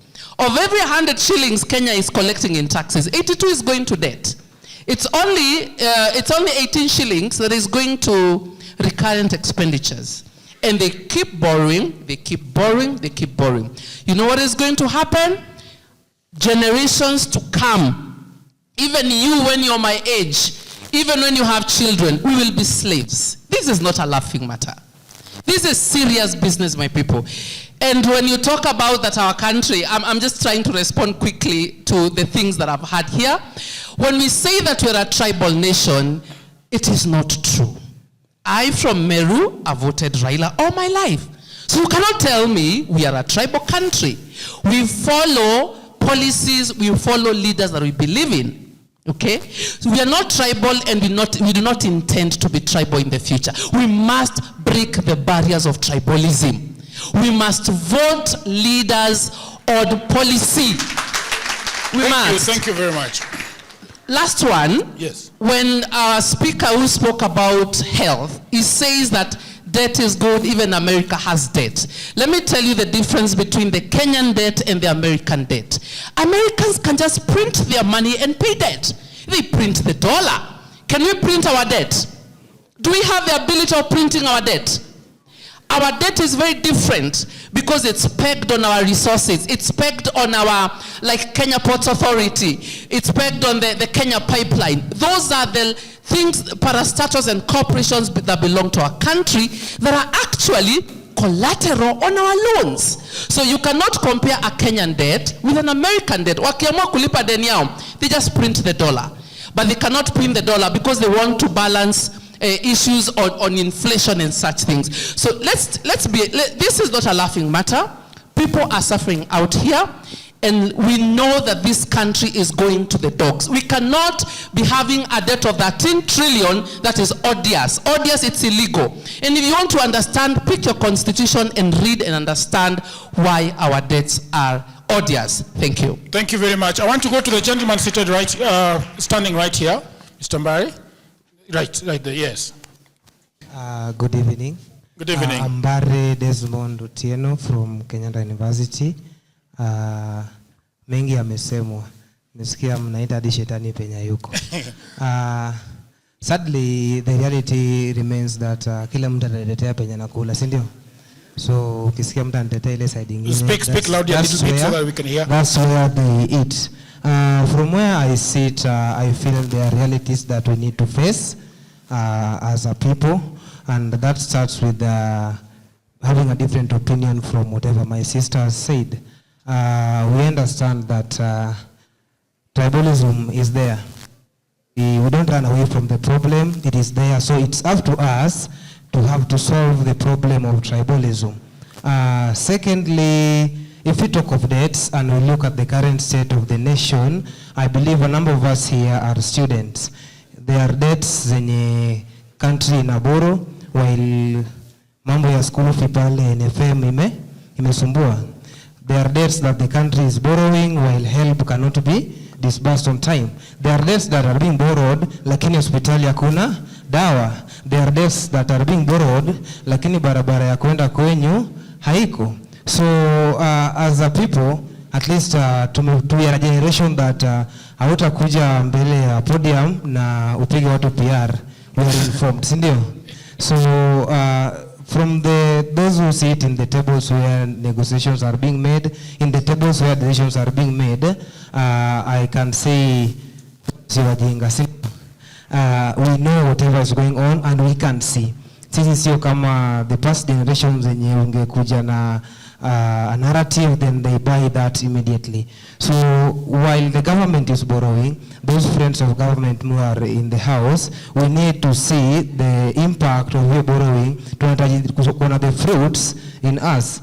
I'm expecting school fee yangu ikuwe paid. I'm expecting watoto wafanye KCSE bila kulipa, as somebody once said.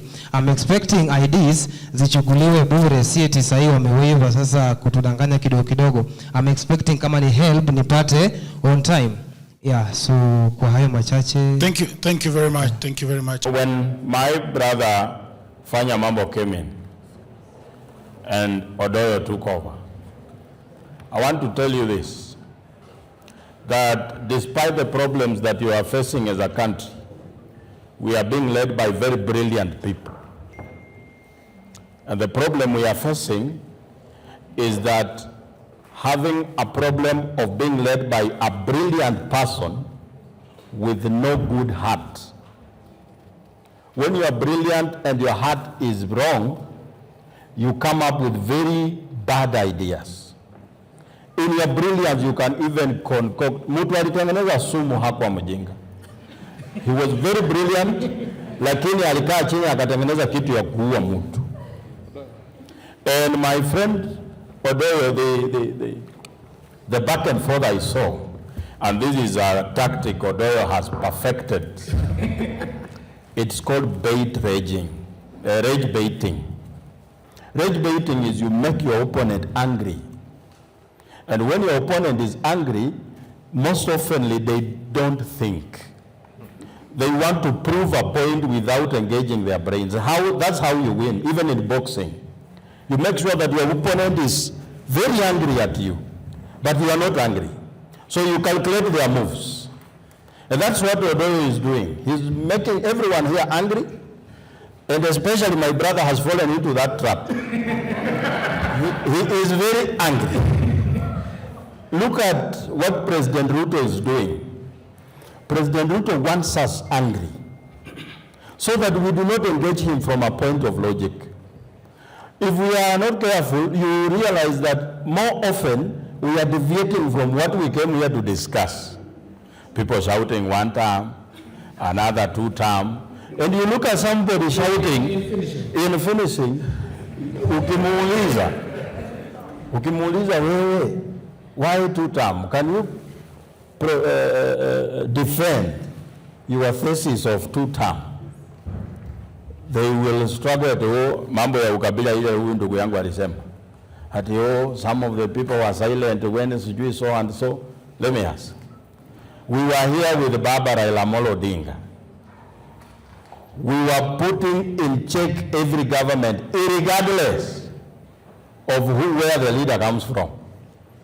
Right now, for those of you here who think that you can be tribal, anyone who is thinking on the line of tribe is a very foolish person, sorry to say. Because look at Raila Odinga, a person who has been hailed as a person who is anti-Kikuyus, who is the most serving personal lawyer to Raila, the longest serving, Paul Mwangi, anatoka Homa Bay. Aya, kwa secretariat yake ya kwenda AU, Pauline Njoroge, anatoka Siaya. Who is the person who has been protecting Raila in the media? SK Macharia. He's not from Kasipu. You see? But we want to come here and say we are tribal. The only tribal person in this country is a struggling person. You and me who wake up every day thinking about what you are going to eat. And when you find something to eat, in finishing, it's your achievement. Hawa wangwana hapa juu wamejipanga. Wanakaa hapo nasema sisi kama Waluya, wale Waluya wamefaulu, wanafanya mikutano na wale kabila zingine zenye unadhani you are against. So the rage baiting tactic is working very well. I am asking you that you don't get angry. Hata mtu akisema kitu mbaya gani, please, when you get angry, you have lost. Thank you very much. Let's give Odoyo the right of reply. So Odoyo. They will get angry because I saw the mix. But anyway, I want to say something about the lady who said odious and legal are the same thing. Odious debt and legal debt are 2 different things. In odious, it is just a doctrine.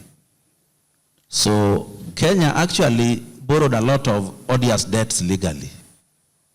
Number 2, the lady said, SHA is not working because there are not equipment in hospital.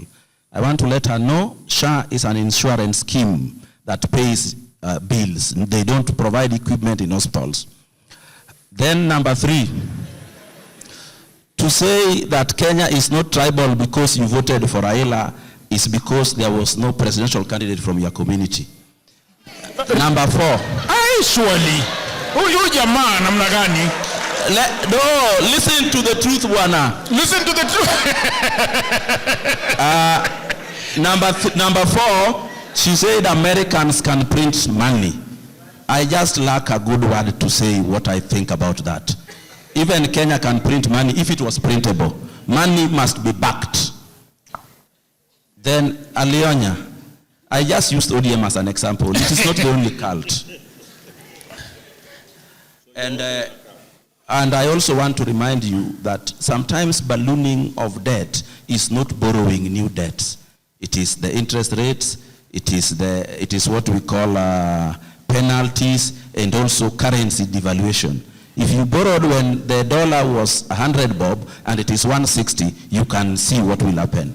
And then finally, and most important, it is not good to criticize things without providing solutions. So sometimes I was asking the president, what are your solutions to borrowing? He told me that we are going to do public-private partnerships where the government doesn't owe anybody anything, or we will use sovereign funds. So thank you very much, ladies and gentlemen. Here you go. Okay, thank you very much. I think our bench is full of men. I think who wants to? Yes, please come and sit here so that you can reply properly. You want to reply? Okay. There is a mic. I don't know where that other mic is. Yes, please sit here. There is a mic that he is holding. Fanya Mambo is holding a mic. Please, Fanya Mambo, give the mic to give a right of reply. Go ahead. When I spoke, maybe I didn't know how many minutes I had. The courtesy of the work I do in Okiya Mtata's office, I have gone to every single county in Kenya. SHA doesn't work. It doesn't work. It doesn't work. When I talked about equipment in hospitals, si kwa budget ya serikali kuna konga na budget ya health. Budget ya health kazi yake ni nini? Cancer machine, x-ray machine. Hizo vitu zinafaa zikuwe hospitali. That is the work of the budget of health. Sasa siongelei maneno ya SHA. I know SHA is supposed to pay for the hospital, but there is a government injection on health, machines na kila kitu. So please, my brother, I talk to Mama Mboga. Wamelipa SHA mwaka mzima, lakini akienda hospitali haifanyi kazi. Pitisha hiyo information. Okay, thank you very much. I want to go to Fanya Mambo. And then after. Si umemaliza? Ya mwisho. Yeah, surely. Okay, go ahead. Si vizuri kuenda vile kuko. Okay. Number 2, please check what's the meaning of the word odious. It means illegal. Illegal means the loan was taken without following the law. So my brother, when you say we have legal odious debt, no. We do not have a legal odious debt. Odious debt there is the law that determines. It's not my feelings that determine if a loan is legal or not. So we do not have. Thank you. Okay? Kuna ingine sijajibu? Umejibu yote. Let's go to Fanya Mambo. Owidi usiongee tafadhali. Lazima niseme. No, lazima niseme. You know, this is what I wanted to say. Okay. Health in the country is provided. Health is devolved. So don't come here to blame the national government if there is no equipment in Homa Bay. Mbona mic wanazima mic yako? Fanya Mambo, please. Fanya Mambo. It is your turn now. I want to give the mic to somebody in a red here. In the month of January, I remember 30th of January, 2024, I sat on a show with Jeff Koinange on Hot 96. And I spoke passionately about something called bursary. And I said MCA akona bursary, MP akona bursary, all the way to the president. And I said that if we amalgamate all this rubbish called bursary, we'll probably have enough money to educate everybody in this country. That conversation would find itself on the floor of Senate in the month of May 2024, courtesy of Senator Karongo Wadhangwa of Kiambu. On the 23rd of August 2024, Moses Wetangula, the Speaker of the National Assembly, would direct that a committee be created to discuss what I said on Hot 96 about our education system. Fast forward, on the 30th of April 2025, the Speaker of the National Assembly would create a committee headed by Junet Mohammed to discuss the issue of help and these things we call bursaries that are given to Kenyans. It would emerge that Kenya spends 103 billion shillings on bursaries every year, but we spent 27 billion shillings on free primary and secondary school capitation. That what we spend on this rubbish called bursaries is enough to educate all our children in Kenya, primary and high school, for 4 years consecutively. Alafu nasikia pumbavu akiniambia going to TV is wasting time and energy. That's why I tell them that some of us go to TV and we shape opinion, and that opinion changes a country. Can you imagine all the parents we have in this country not paying school fees? I'll finish by saying, one high school child in a national school spends about 70,000 shillings a year. If what I submitted on national TV was to go through, each home would save about 70,000 shillings a year.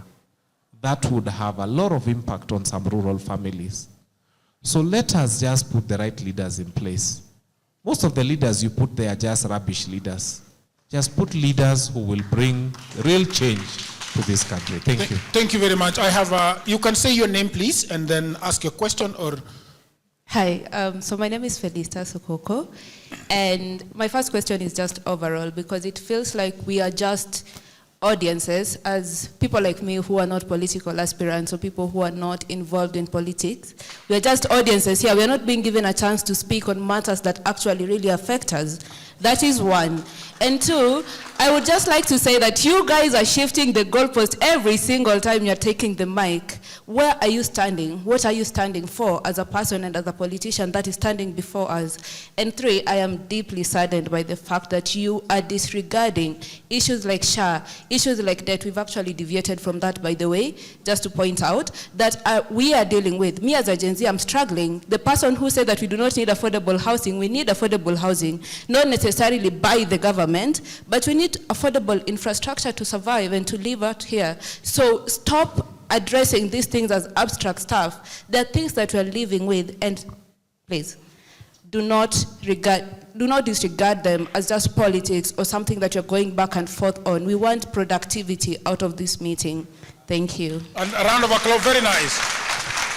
We have a gentleman here. You can tell us your name, and then if the question is directed to any of the four or anybody in the room, you can tell us. Hamjamboni nyote.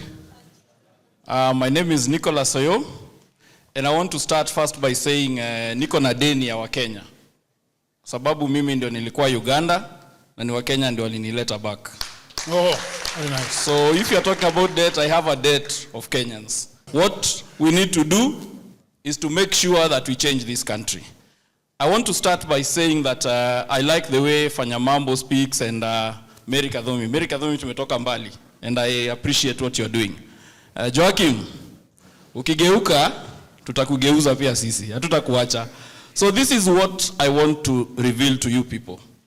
It is leadership issue. And when we were arrested in Uganda, it was not a Ugandan issue. It was an issue about these by-elections that we wanted to stop. I'm from the independent movement, Free Kenya movement, tunadili na mambo ya independent. 2022 tulienda kotini, tukasimamisha hiyo mambo ya independent, tukashinda kesi. IBC ikaenda, ikakimbia kuweka appeal, lakini they did not appeal. We've been chasing them since then. So on the 1st of September, we wrote a letter to IBC. They replied on the 22nd. And we were going to Uganda to come back and stop these by-elections. Ndio maana tulichukuliwa. Sio mambo ingine. It is about leadership, because you are saying that the Gen Zs came out here and said partyless. Kwa nini watu walisema partyless?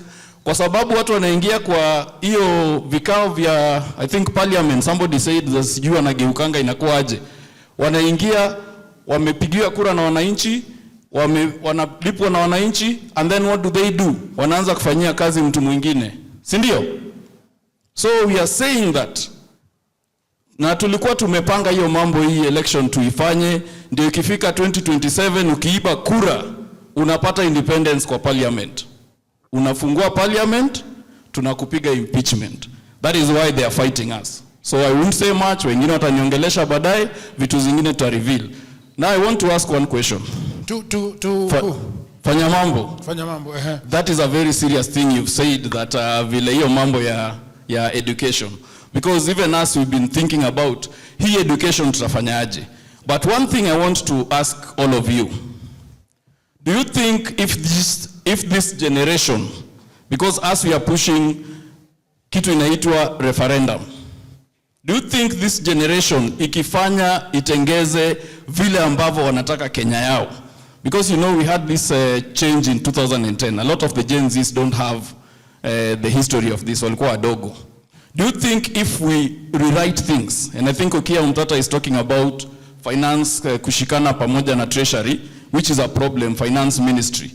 Do you think we need to do that before we go to these elections? Because we are saying we need an electronic system.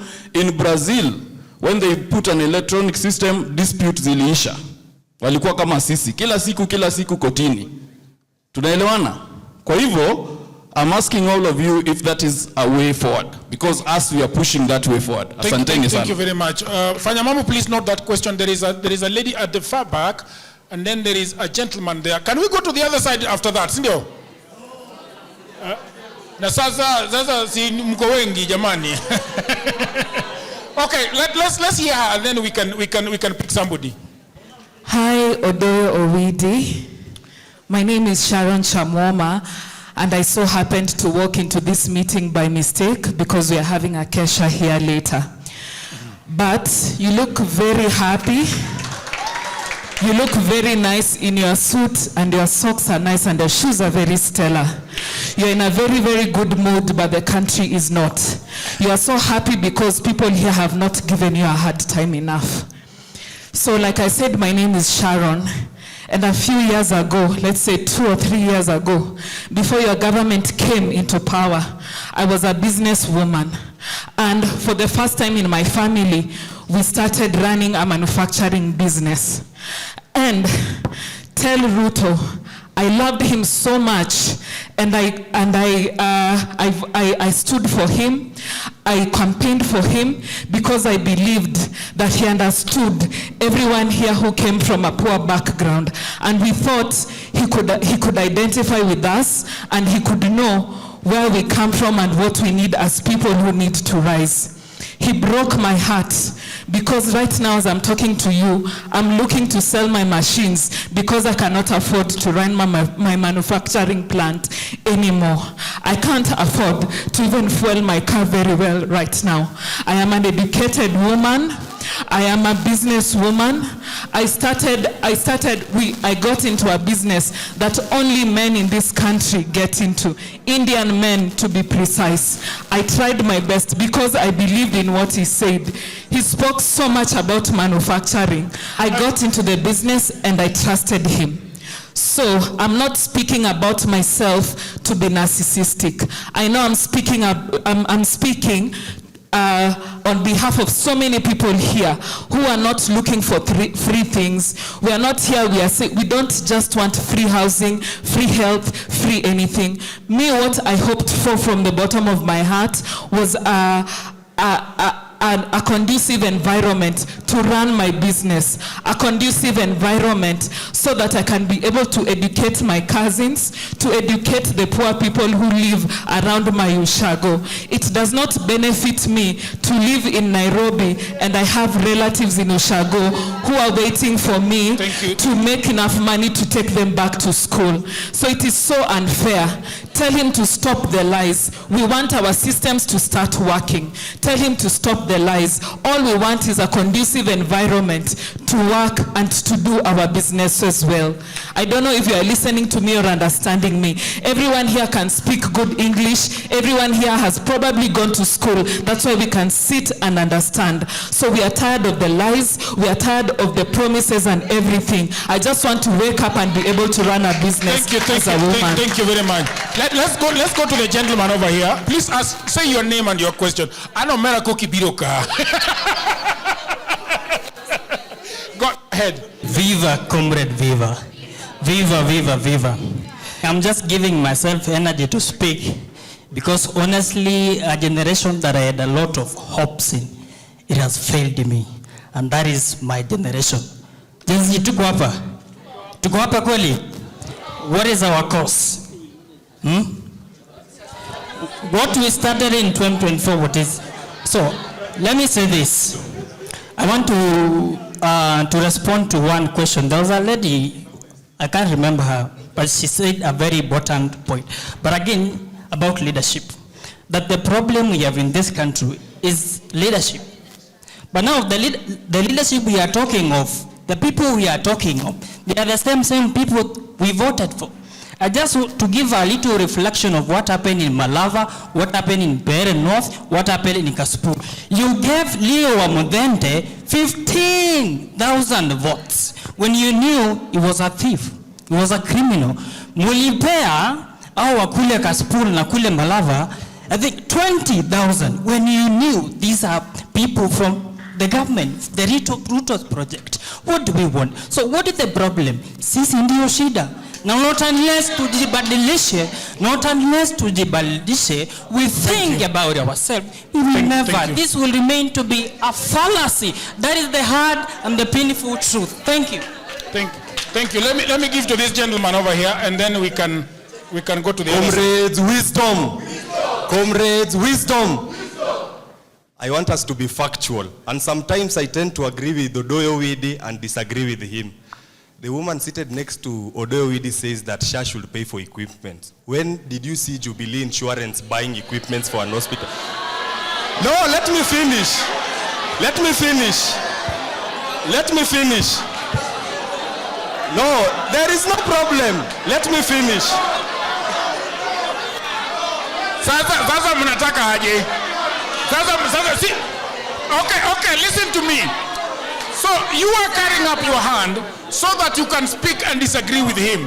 Why can't he finish and then you disagree properly? Go ahead. So let me tell you, Jagero. Yes.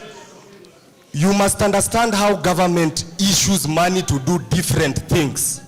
As the youth, you must know that there is something called procurement. That is where we talk about devolved units that Odoyo was saying. That is where the lady should be saying, county, no, you are deficient of knowledge, young man. Hey, comrade, she's called Kathomi. Yes, I will say. She's called Kathomi. I don't have time for such academic. No, I'm saying the lady is called Kathomi. So Kathombi, yes, there is a difference between politics and activism. You must understand that. And we must tell Gen Zs the truth. I'm part of them. We must say the truth. I'm not part of UDA or ODM, but we must say the truth. So let me say this. Let us have facts. We were seated here, and the lady seated next to Winnie is telling us that leaders are the problem. You are lying. Kenyans are the problem. Kenyans are the problem, and if you do not say the truth because you have makeup, you are lying to these people.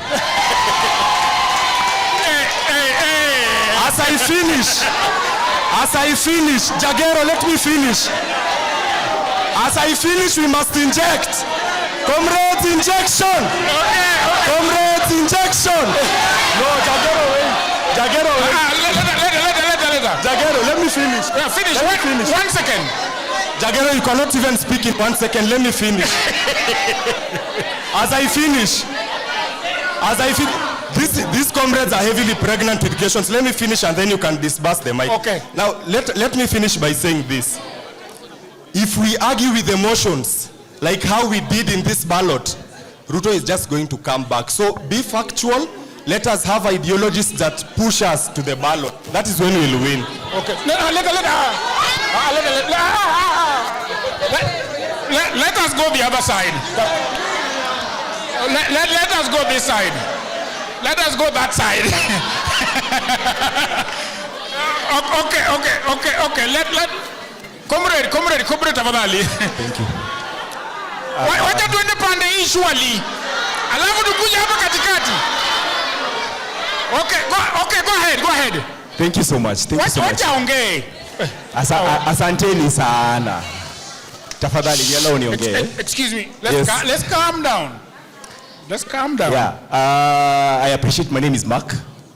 I am a very good participant in Bunge la Mwananchi. That imetoa the AST Joakim, but I'm running a group called IBM, Informed Ballot Movement.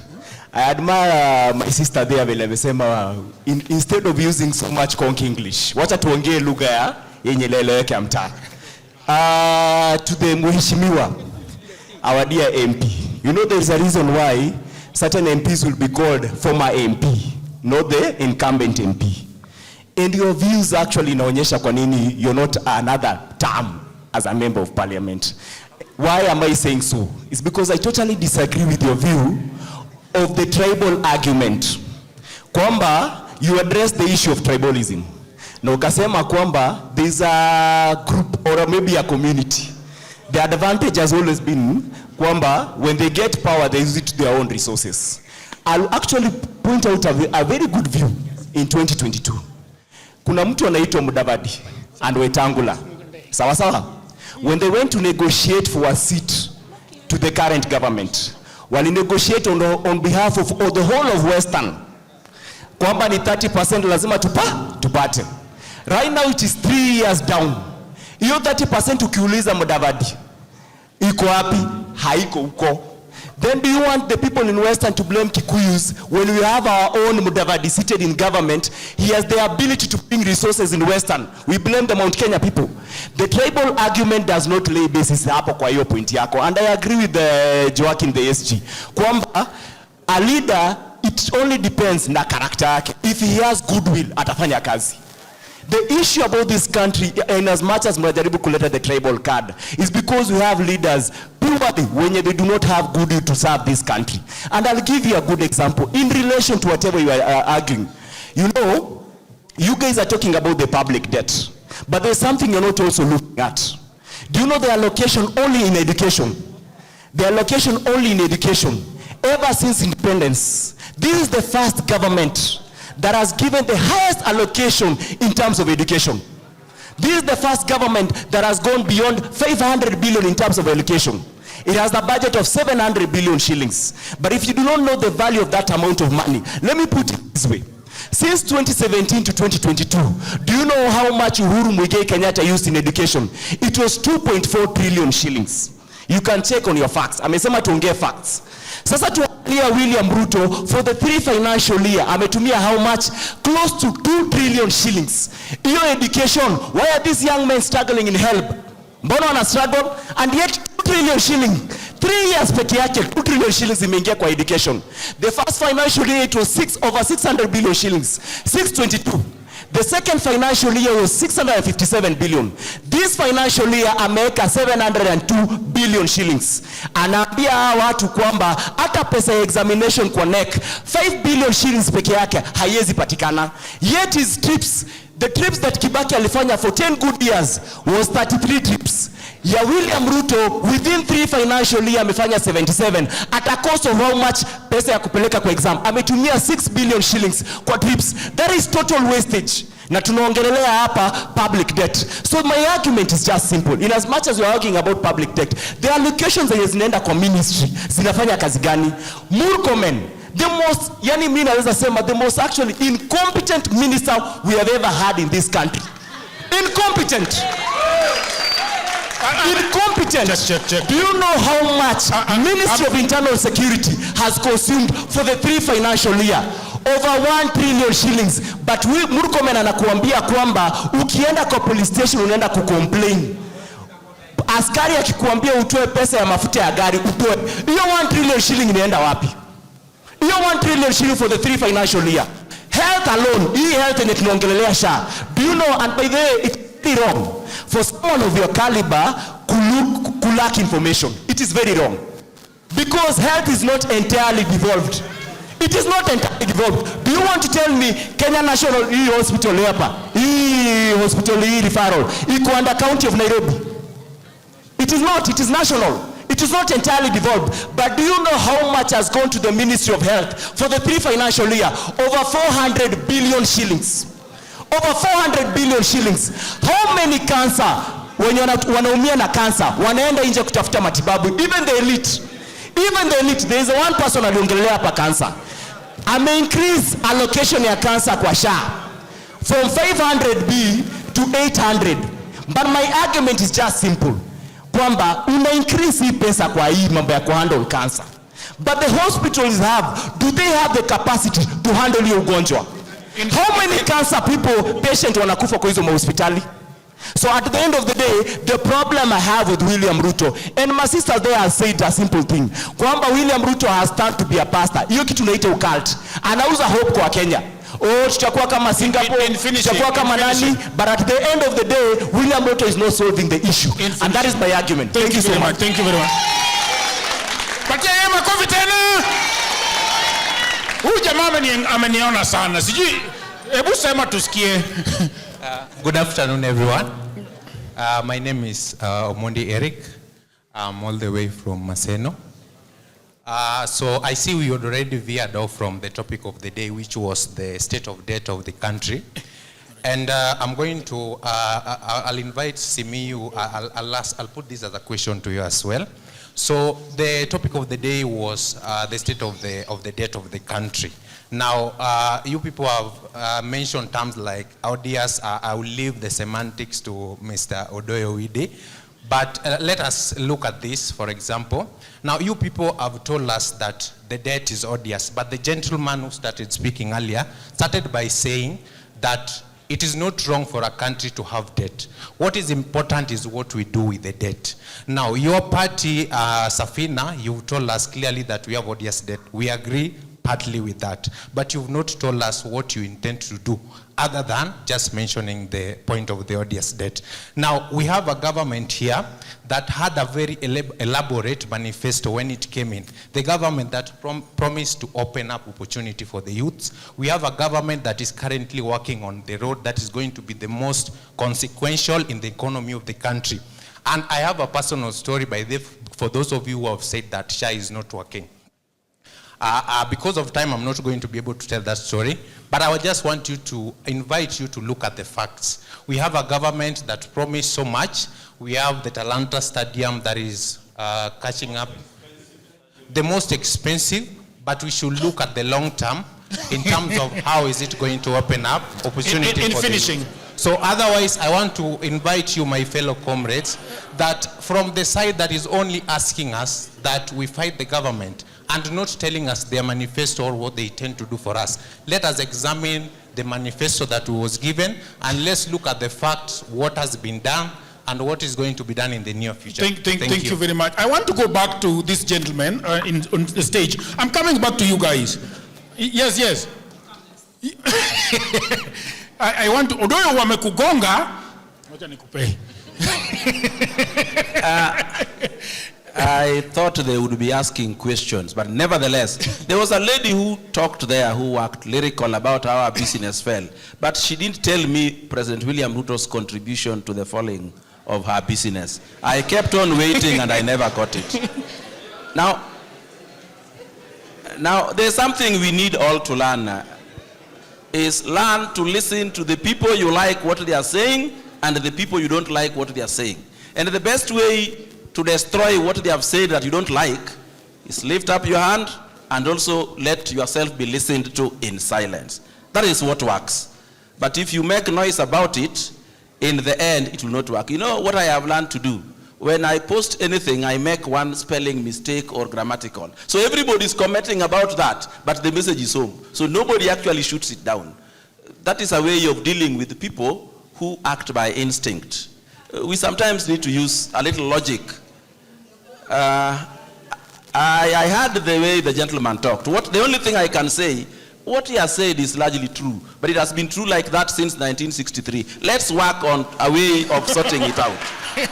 Okay, Joakim, the question that you need to answer, and I think I will add to the gentleman, Nyinyi watu wa Safina Party, what do you want to do? And I also want to ask Kathomi, what exactly, because I want to hear the way we move forward, now that we have this debt. As Safina Party, do you even have a manifesto? Hello? You know, it was very deliberate that we hold this discussion here, where the people who will be occupying public offices tomorrow are. And you need to get to understand what the problem is, so that even as you settle in your office, you know where to touch and where not to go. You see, why are we in this problem? All governments in the world have three objectives to achieve: to dominate over their people, to extract what they have, and exploit them. And our government is not different. How do they extract what we have? By borrowing on our behalf, but not doing things that are beneficial to us. When we say that we have a debt of 12 trillion, we go back to our constitution. We ask ourselves, what are the stipulated reasons for a country to borrow? And it's very clear that we should borrow only for development. So when we have a debt of 12 trillion, what does that mean? It means that we should be able to trace development within our economy worth 12 trillion. When we look at, before I come to your question, Honorable Member and Mr. Speaker, is that we are looking at President Uhuru's tenure. Because some people ask questions, mbona mnakumbuka tu wakati ya Ruto, wakati ya Uhuru mlikuwa mmenyamaza? Tulikuwa hapa tukipiga kelele wakati ya Eurobond ya 2014. And that's where the rain started beating us. It was barely a year after Uhuru had come into office together with his dynamic brother, William. They moved very swiftly to take the loan called Eurobond. They took $2 billion US. Out of the $2 billion US, the money that made it into this country was half of it. Where the half went, only God knows. And right now, the person best suited to answer that question is Henry Rotich, together with the current central bank governor, Kamau Thuge. He was the PS for finance at that time. The other person that needs to be asked a question about the Eurobond of 2014 is Attorney General Githu Muigai and the Accountant General of Government, Bernard Muiruri. Those are the people who started siphoning the resources of the people through debt. And they graduated. They have done that for so long. Today, you have to bear the burden of the debt your country took, not for your benefit, but for their own. How do you keep people poor? You make sure that what they make, you take, but they don't get it back. So how do we take what you make?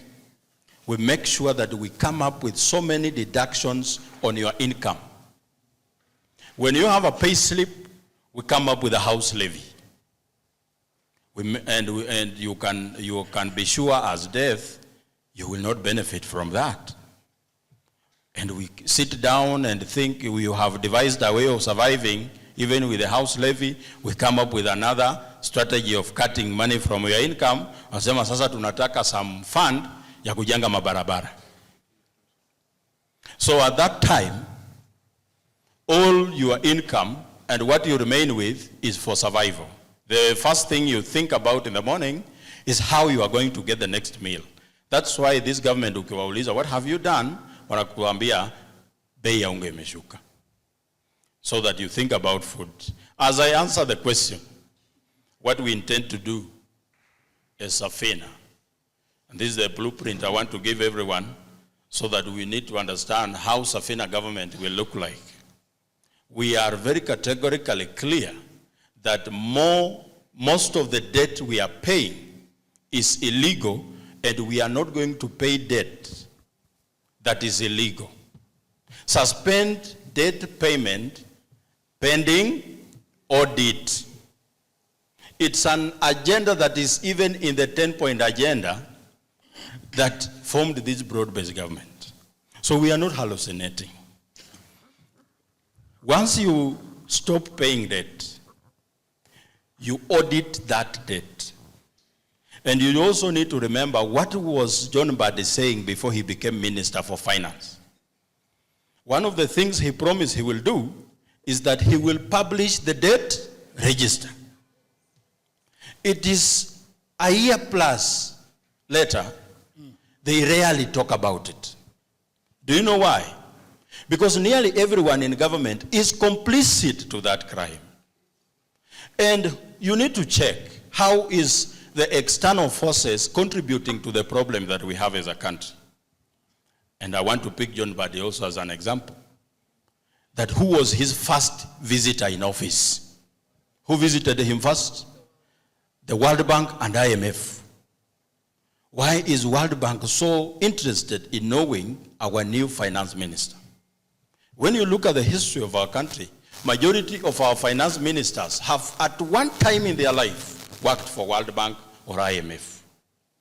So sometimes people come and say, I have resigned from World Bank so that I come to work here. No, they have been reassigned to come to work for World Bank and IMF here. The finance bill that killed in finishing. In finishing. Yes. Because I can talk all day. Yes, in finishing. Because you know the guy next to you does not come from Safina. Yeah, I understand. And he's telling me to stop you. You see, the problem with being born with a lot of knowledge is that you want time to dispense it. Yes, I'm writing a book. I will launch it in March next year. So, you have dealt with my flow of thought. Yes. When you realize that even outside forces want us to remain poor, who was the person who was making the most noise about implementation of the finance bill that killed Denzel Omondi? It is IMF. They wanted that finance bill to pass, very draconian, so that you pay taxes that make you poorer. Because look at what they get when you are poor. They continue being great.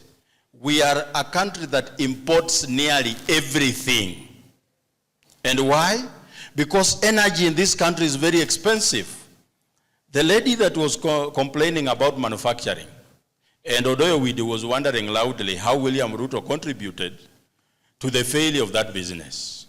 If the regime you are in charge of is making energy very expensive, it makes manufacturing equally expensive, and there is a knock-off effect at the final consumer of the product you are making. Because manufacturing, transportation, storage needs what? Energy. So as Safina government, my friend, we will suspend all debt pending an audit, so that every coin we pay as a country is the debt that was taken legally and was used to benefit you as a sovereign. Fanya Mambo. Thank you very much. Owidi also has been writing a lot. Hii makofi yenye una force bwana. Hebu piga makofi kubwa. Actually, I would like to do the opposite. I have listened to this room and I have heard voices of people who are 25 times more intelligent than all of us in this bench combined. So I want to donate the time I had to 2 comments from this floor, one lady and one guy. Oh, great. And I'll pick. Yes, please pick. Okay, I saw that hand first, so I'll give you 2 minutes. And I said a lady and a guy. And there's a lady over there that has been. Okay, there's a lady there. So let me donate. Okay, it was 3 minutes, one last one. Okay. Because I would have spoken for only 3 minutes. One lady. Here you are. So let me donate my 3 minutes to these intelligent people. Okay, great. Hello. Hello. Give your neighbor a high five on my behalf because you've really done an amazing job today. Okay. So me, I've seen there is a gap in a knowledge of debt. Tangu tu mwanze kuongea. So I want to recommend that we all follow the debt tracking tool that was formulated by the Information on Economic Affairs Institute that is founded by Kwame Owino.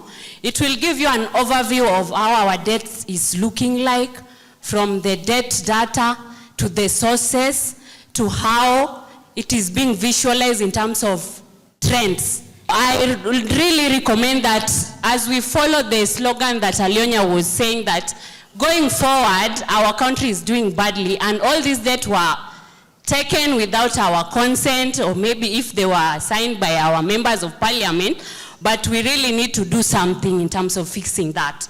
So another thing that I will say, and it looks like a question or maybe, is that as we can see the recent report by Oxfam, it reveals that close to 125 people who are wealthy in Kenya are actually wealthier than 43 million of us. So we can see there is a lot of opulence that is happening in our country. So how can we fix this to help us bridge the debt crisis that we are having? I know the intellectual minds are here. You can help us on how we can fix that. Thank you. It's okay. Jendrick Sotieno is my name. I'm a student leader at Kenyatta University. When you are not in it, you call it corruption. When you are in it, you call it connection. We are here, we are crying of this issue of public debt and things of the sort. I just want us to open our eyes and use a different lens of viewing these things. Despite the fact that you are in the government or in the opposition, doesn't matter. Let us talk the facts. The politics in the issue of the public debt is, it has been said, is the issue of leadership. We just need a political hygiene in Kenya as a nation, and we must magulify the leadership here in Kenya. What do I mean by magulifying? This is what I mean. We must be leaders enough to stand and to lead a nation, not to benefit ourselves. I want a government that is leading his nation, who is just taking his nation back to the old stone ages, in that a government doesn't want to support education. It was just the other day, the lecturers were on strike for 49 days. 49 days of pure strike. And as the students were here, our programs were disrupted. Then we are here to defend this government. For what? For which reason? Gen Z, we are leaderless, we are everyless. I think everything is less with us. So what we need is just to magulify the leadership we have in Kenya. And we need political hygiene. Political hygiene starts with me and you. I love that lady who said she's going to stand for Machakos. If we can't portray political hygiene as at now, we're going to do nothing. We'll be holding these meetings and these talks and whatever, but at the end of it all, when we get to power, we forget about everything we say. I always say that those who are in power fear the wise. And that's why they can't listen to advice from anywhere. So for our representatives, our MPs and whatever, you are only there, you own that name just because of the office you hold. Some of the leaders that we have should be addressed properly. We galvanize them by the names honorables instead of addressing them properly as horribles. But why do we do so? Thank you so much. Ponder on that.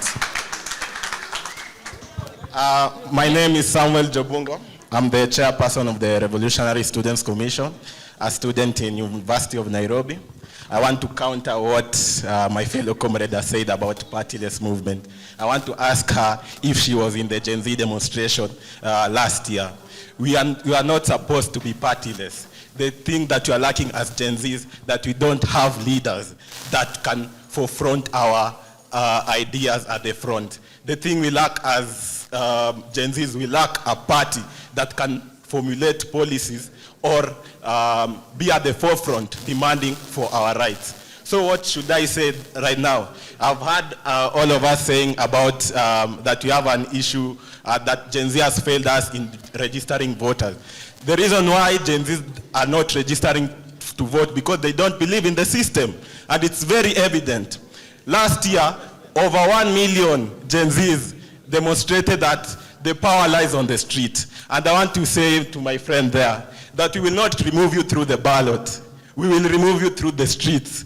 And we will think people like you will go to jail.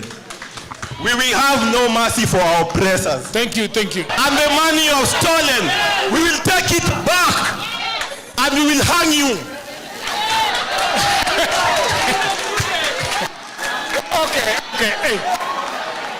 Owidi unasikia? Mzee Owidi unasikia?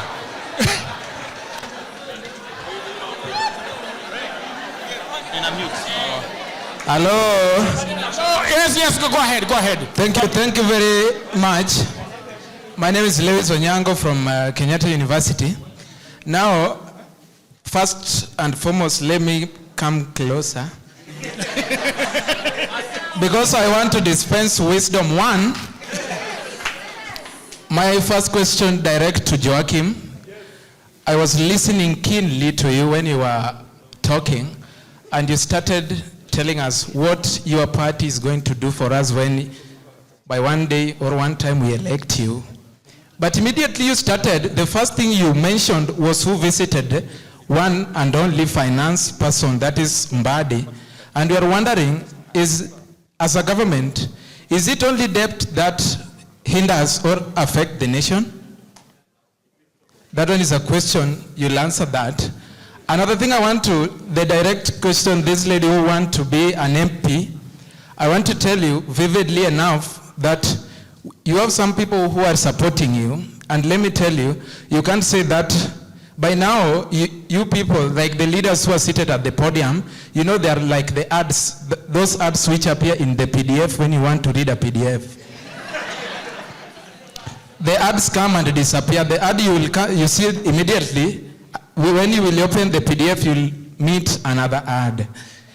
Why am I saying this? One is because the lady there, she must have people who are supporting her. And we can't say that those people are clean enough and those people are not affecting, like now, there is a person who is seated at that seat where you want to be. And let me tell you, for you to be there, you will look for these people. How? One, at any point or at given point, for you to win an election, let's take it for example, for us leaders in the university, for you to win an election, you will use money. Using money to buy people such that they can vote for you, this one starts in university. And let me tell you, I want to tell all those people, there is this thing you people are saying there. I heard Joakim talking, the lady there talking. All questions are to Odoyo Owidi. Let me ask you, now that Odoyo Owidi is supporting William Ruto, now you don't want William Ruto. The next question is, who do you think can be in that seat?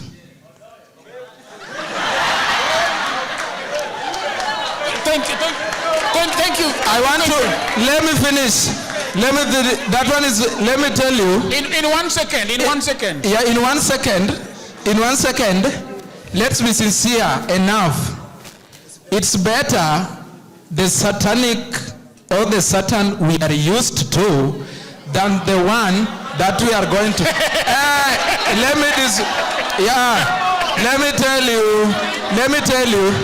I don't want to say it is 2 term or 1 term, but to be sincere enough, let me tell you, and this is vivid to the university student, this thing we are practicing there in our schools. We know that we will be saying that the bursaries mara nini iko na shida. Wacha amalize. The bursaries iko na shida. We also as the student, we have talked and we have gone to the street to fight for this one. But this thing, it cannot end. Reason being because of the leaders that you have elected. Thank you very important. Thank you very much. What is it that you want to say? What is it that you want to say? Hello. Yes, my name is Emmanuel Ouma, and I'm here courtesy of Mr. Owidi.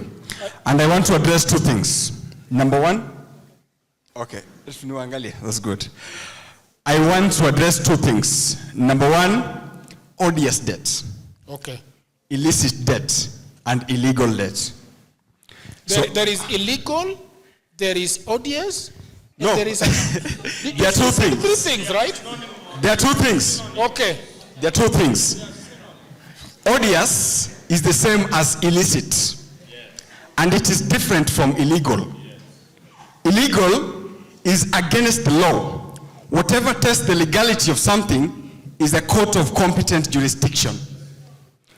Before October 2023, we had a nominal value of 10 trillion shillings as the cap of our debts.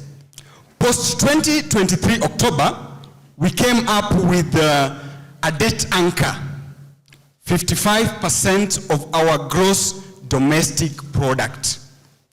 Currently, our debt is at around 68 or 69% of the gross domestic product. Now today, we have Article 241 of the Constitution and all other relevant laws that speaks about how our country borrows debt. Now, there is no court of competent jurisdiction that has said that our debt is illegal. So as things stand by today, our debts are legal. Our debts are legal. Our debts are legal. The odiousness of it is another question for another day. Simiyu here, Joakim Simiyu, and his party conveniently forgets, or rather uses the term odious and not illegal, because they know. But now people don't know, you understand? So to confuse people, but it's just a vocabulary either way, you understand? And another thing. So you are saying that we are okay as a country. We don't need to panic. Is that what you are saying? Yes, we don't need to panic. And last but not least. Okay, in finishing. Yes, of course. Now the lady, what's her name? Kathomi. Yes, Madam Kathoni here told us that, no problem. Kidogo, Baba. Madam Kathoni here told us that the United States can print money to pay their debts. I want to say that that one is not possible. It is not possible whether it is in the United States or Kenya. If you think so, then you can always take a leaf from Zimbabwe, which printed money and their economy crashed. And we don't want to go that direction. Thank you so much. Thank you very much. I want, yes, please give her.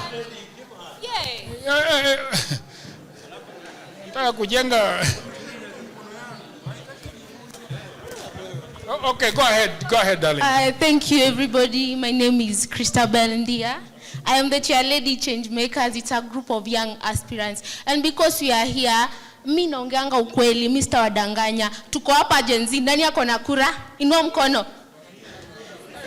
Eka chini. Wacha niwaambie, nasikia mtu akisema ati dialogue tuko nayo ni kwa street. Dialogue yenye tuko nayo si kwa street, ni kwa ballot. Another thing, mnakuja hapa mnatuambia ati leaders, we are the problem Kenyans. Viongozi wabaya wanatoka katikati yetu. Mimi nataka kusimama MCA, let's say, nataka kusimama MP. 2028 kukikuwa na shida place na simama, si nilitoka kwenyu. Si mimi ndio shida.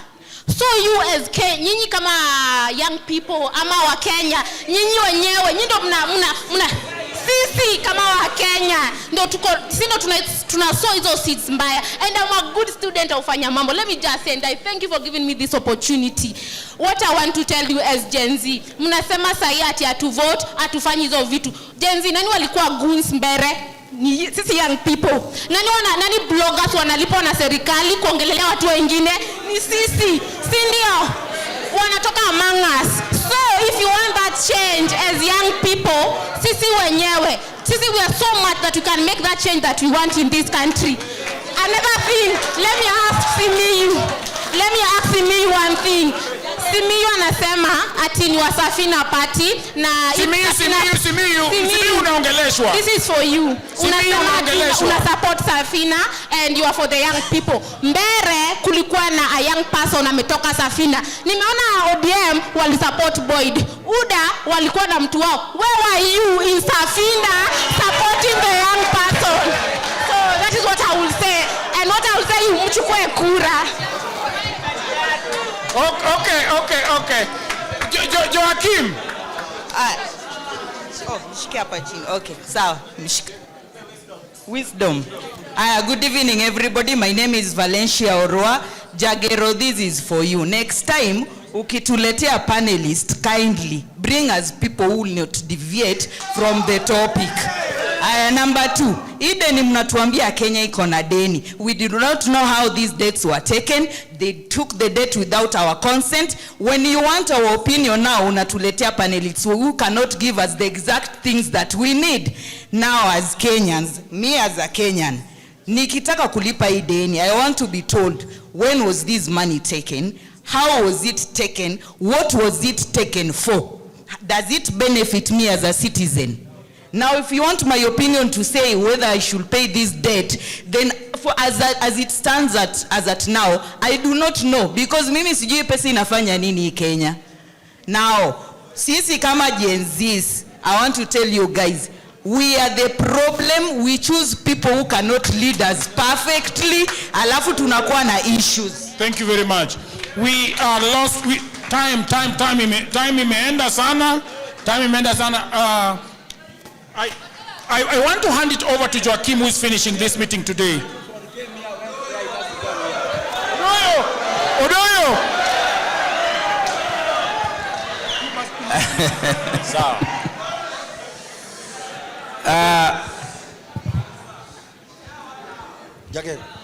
You know, ladies and gentlemen, the truth shall set you free even if you don't like it. There's something I forgot about that gentleman in a red beret. He said they were arrested in Uganda because they wanted to stop elections. If there was an election that was not going to help this government, it was this by-elections.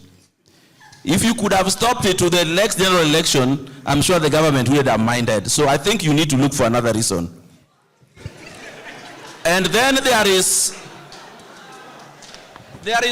some mythical 10-point agenda that has been going around in this country again and again. Today I have had Simiyu talking like he knows what it is. Have you ever seen somewhere those 10-point agenda are listed? Have you ever seen? Alionya, your party is the custodian of those 10-point agenda. Tell your Secretary General to publish those 10-point agenda so that the country can see. Hii mambo ya kuambia kuna 10-point agenda mahali na tujaona na sisi ndio wananchi hatutaki. Now, next, there is something I wanted to tell you guys. The total world debt, public debt, is about slightly over 100 trillion. And every country has debt. Don't you think if she gives me 3 trillion, I pay him, is 3 trillion, he pays him and pays back, the debt will be over? What do you think? Who is owed this money? Because even the richest countries have debt and are large. In fact, the United States have debt that is about 5 times that of Kenya. Actually not 5 times, 500 times. And it is one of the richest countries. So I think we're spending a lot of time on these debts because we do not understand what is going on. Number 2, and finally, the second last. I have seen you people differ here, and you differ very bitterly. Don't be bitter. 2 people differ because they have different information or they understand things differently. That is why the Wazungu walikoin something, they just differed in opinion. You just differ because you don't have the same information. Sometimes I talk here because I have some information dating back to the Moi regime. Actually to Kenyatta. Kenyatta died when I was 10. So I have this, I have accumulated this all the way to today. But then you come and talk here. The only bad person you have ever seen is probably President William Ruto, if he's really bad. Sometimes you need to go back and ask certain very critical questions. Because when we listen to people as a public, or the way you are listening to me, rarely do you go back to think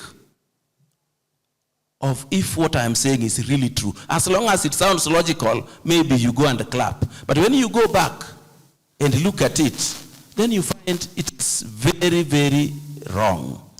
Just like this thing of SHA. It is the most misunderstood concept in this country. SHA, first of all, is an organization which owns SHIF. And SHIF is an insurance organization where you contribute your premium so that they pay your hospital bills. So when you go to Homa Bay and they tell you they don't have medicine, that has nothing to do with SHA. Or they tell you we can't treat you because you have not contributed. It is not SHA which contributes for you. So there are many things. We need to understand these things. But when leaders walk and tell us SHA is not working, is SHA a human being? It is. SHA is an writer of your medical bills. Hello? You can't say an insurance company is not working. SHA pays all bills to all contributors. Maybe if I ask you if you have contributed for SHA, you will say you haven't. So, SHA is the only working thing that I know in this government. And I have myself benefit from it. You come and benefit with me. Wacha nisimame. Mugoaje? I want to first of all respond to the lady that is coming from the change makers. Hello? It's a privilege to hear me speak, so you need to pay attention. Yes, some people pay up in dollars to listen to me. You were asking where was I? All the three candidates we had were young people. And if we were to consider personal strength of a candidate, we couldn't have given the one in Mbeere a chance. But because he's a young man who needed to step out there and be seen, we gave him a certificate and some monetary support. I was in Narok, standing in solidarity with another young man who we had given a certificate as a fin. There is no one candidate who was above 30 years in this by-election. And we intend to be a young people-centered party. That even if we have 80 members of parliament, 60 are young people. So that we can do what we think they are doing wrong. Semamba na namna hiyo. Halafu, iko swali niliulizwa pale. Ati, is debt the only problem? You know, sometimes I listen to people and I ask, which school are you from? And they tell me and I wonder. Because this country has a lot of problems, but today we are talking about debt. We cannot talk about all the problems of the country in one day. And we are talking about debt, and you are asking about the visitation of IMF and World Bank to John Mbadi. They are in charge of fiscal policy formulation of this country. You see? So I don't need to, and my friend is waving two fingers in the air. That kind of behavior was last seen in 1997. And right now, I am a one-term person. Am I waving one finger? No, because I am a gentleman. And I did not get to this podium by being a noisemaker. I inject logic. So, could you please follow suit? You know, sometimes I get worried because this country has two problems. And it's very uncomfortable for me to say this. One problem is that we have a reckless regime. And the second problem that is very big, bigger than a reckless regime, is a reckless young people. You see, a reckless regime is called reckless because of its leadership. And if we have reckless young people, we have a bigger problem. This is a slightly off topic as I finish, because we are finishing. I have been watching news and I get very worried. There is this term in the universities that is very prominent. Sherehe. And comrades must enjoy. Sindio? Comrades must? The other day I watched news and I saw a 23 young lady who was hit by an oncoming vehicle on Thika Superhighway at 3 a.m. in the morning. Nikauliza alikuwa anatoka wapi? Alikuwa anatoka sherehe. Most of you are here and you come from homes. However poor that home is, it's a stable anchor in your life because your mom never drank at night. Sisi wanaume tunaweza kunywa mpaka tulale kwa mtaro, but familia bado itasimama. But if a lady, you drink at saa 9, 23-year-old woman umekunywa pombe, unagongwa na gari kwa barabara, mwingine amesukumwa, goja. At mentality, so kukufa ni mentality. Okay. I just wanted to see how you think.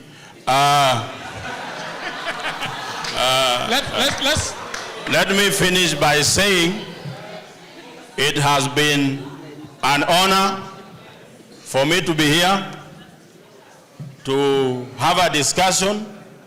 This is a democracy. We agree to disagree. I thank all the panelists for their contribution and all of you. This couldn't have been possible if you people were not here. And I want to thank you so much. When we come up with such a program, we will always share it. Thank you very much. I want you guys to stand so that we can clap for ourselves. Let's clap for ourselves for coming, please. Thank you very much. Until another town hall, bye for now.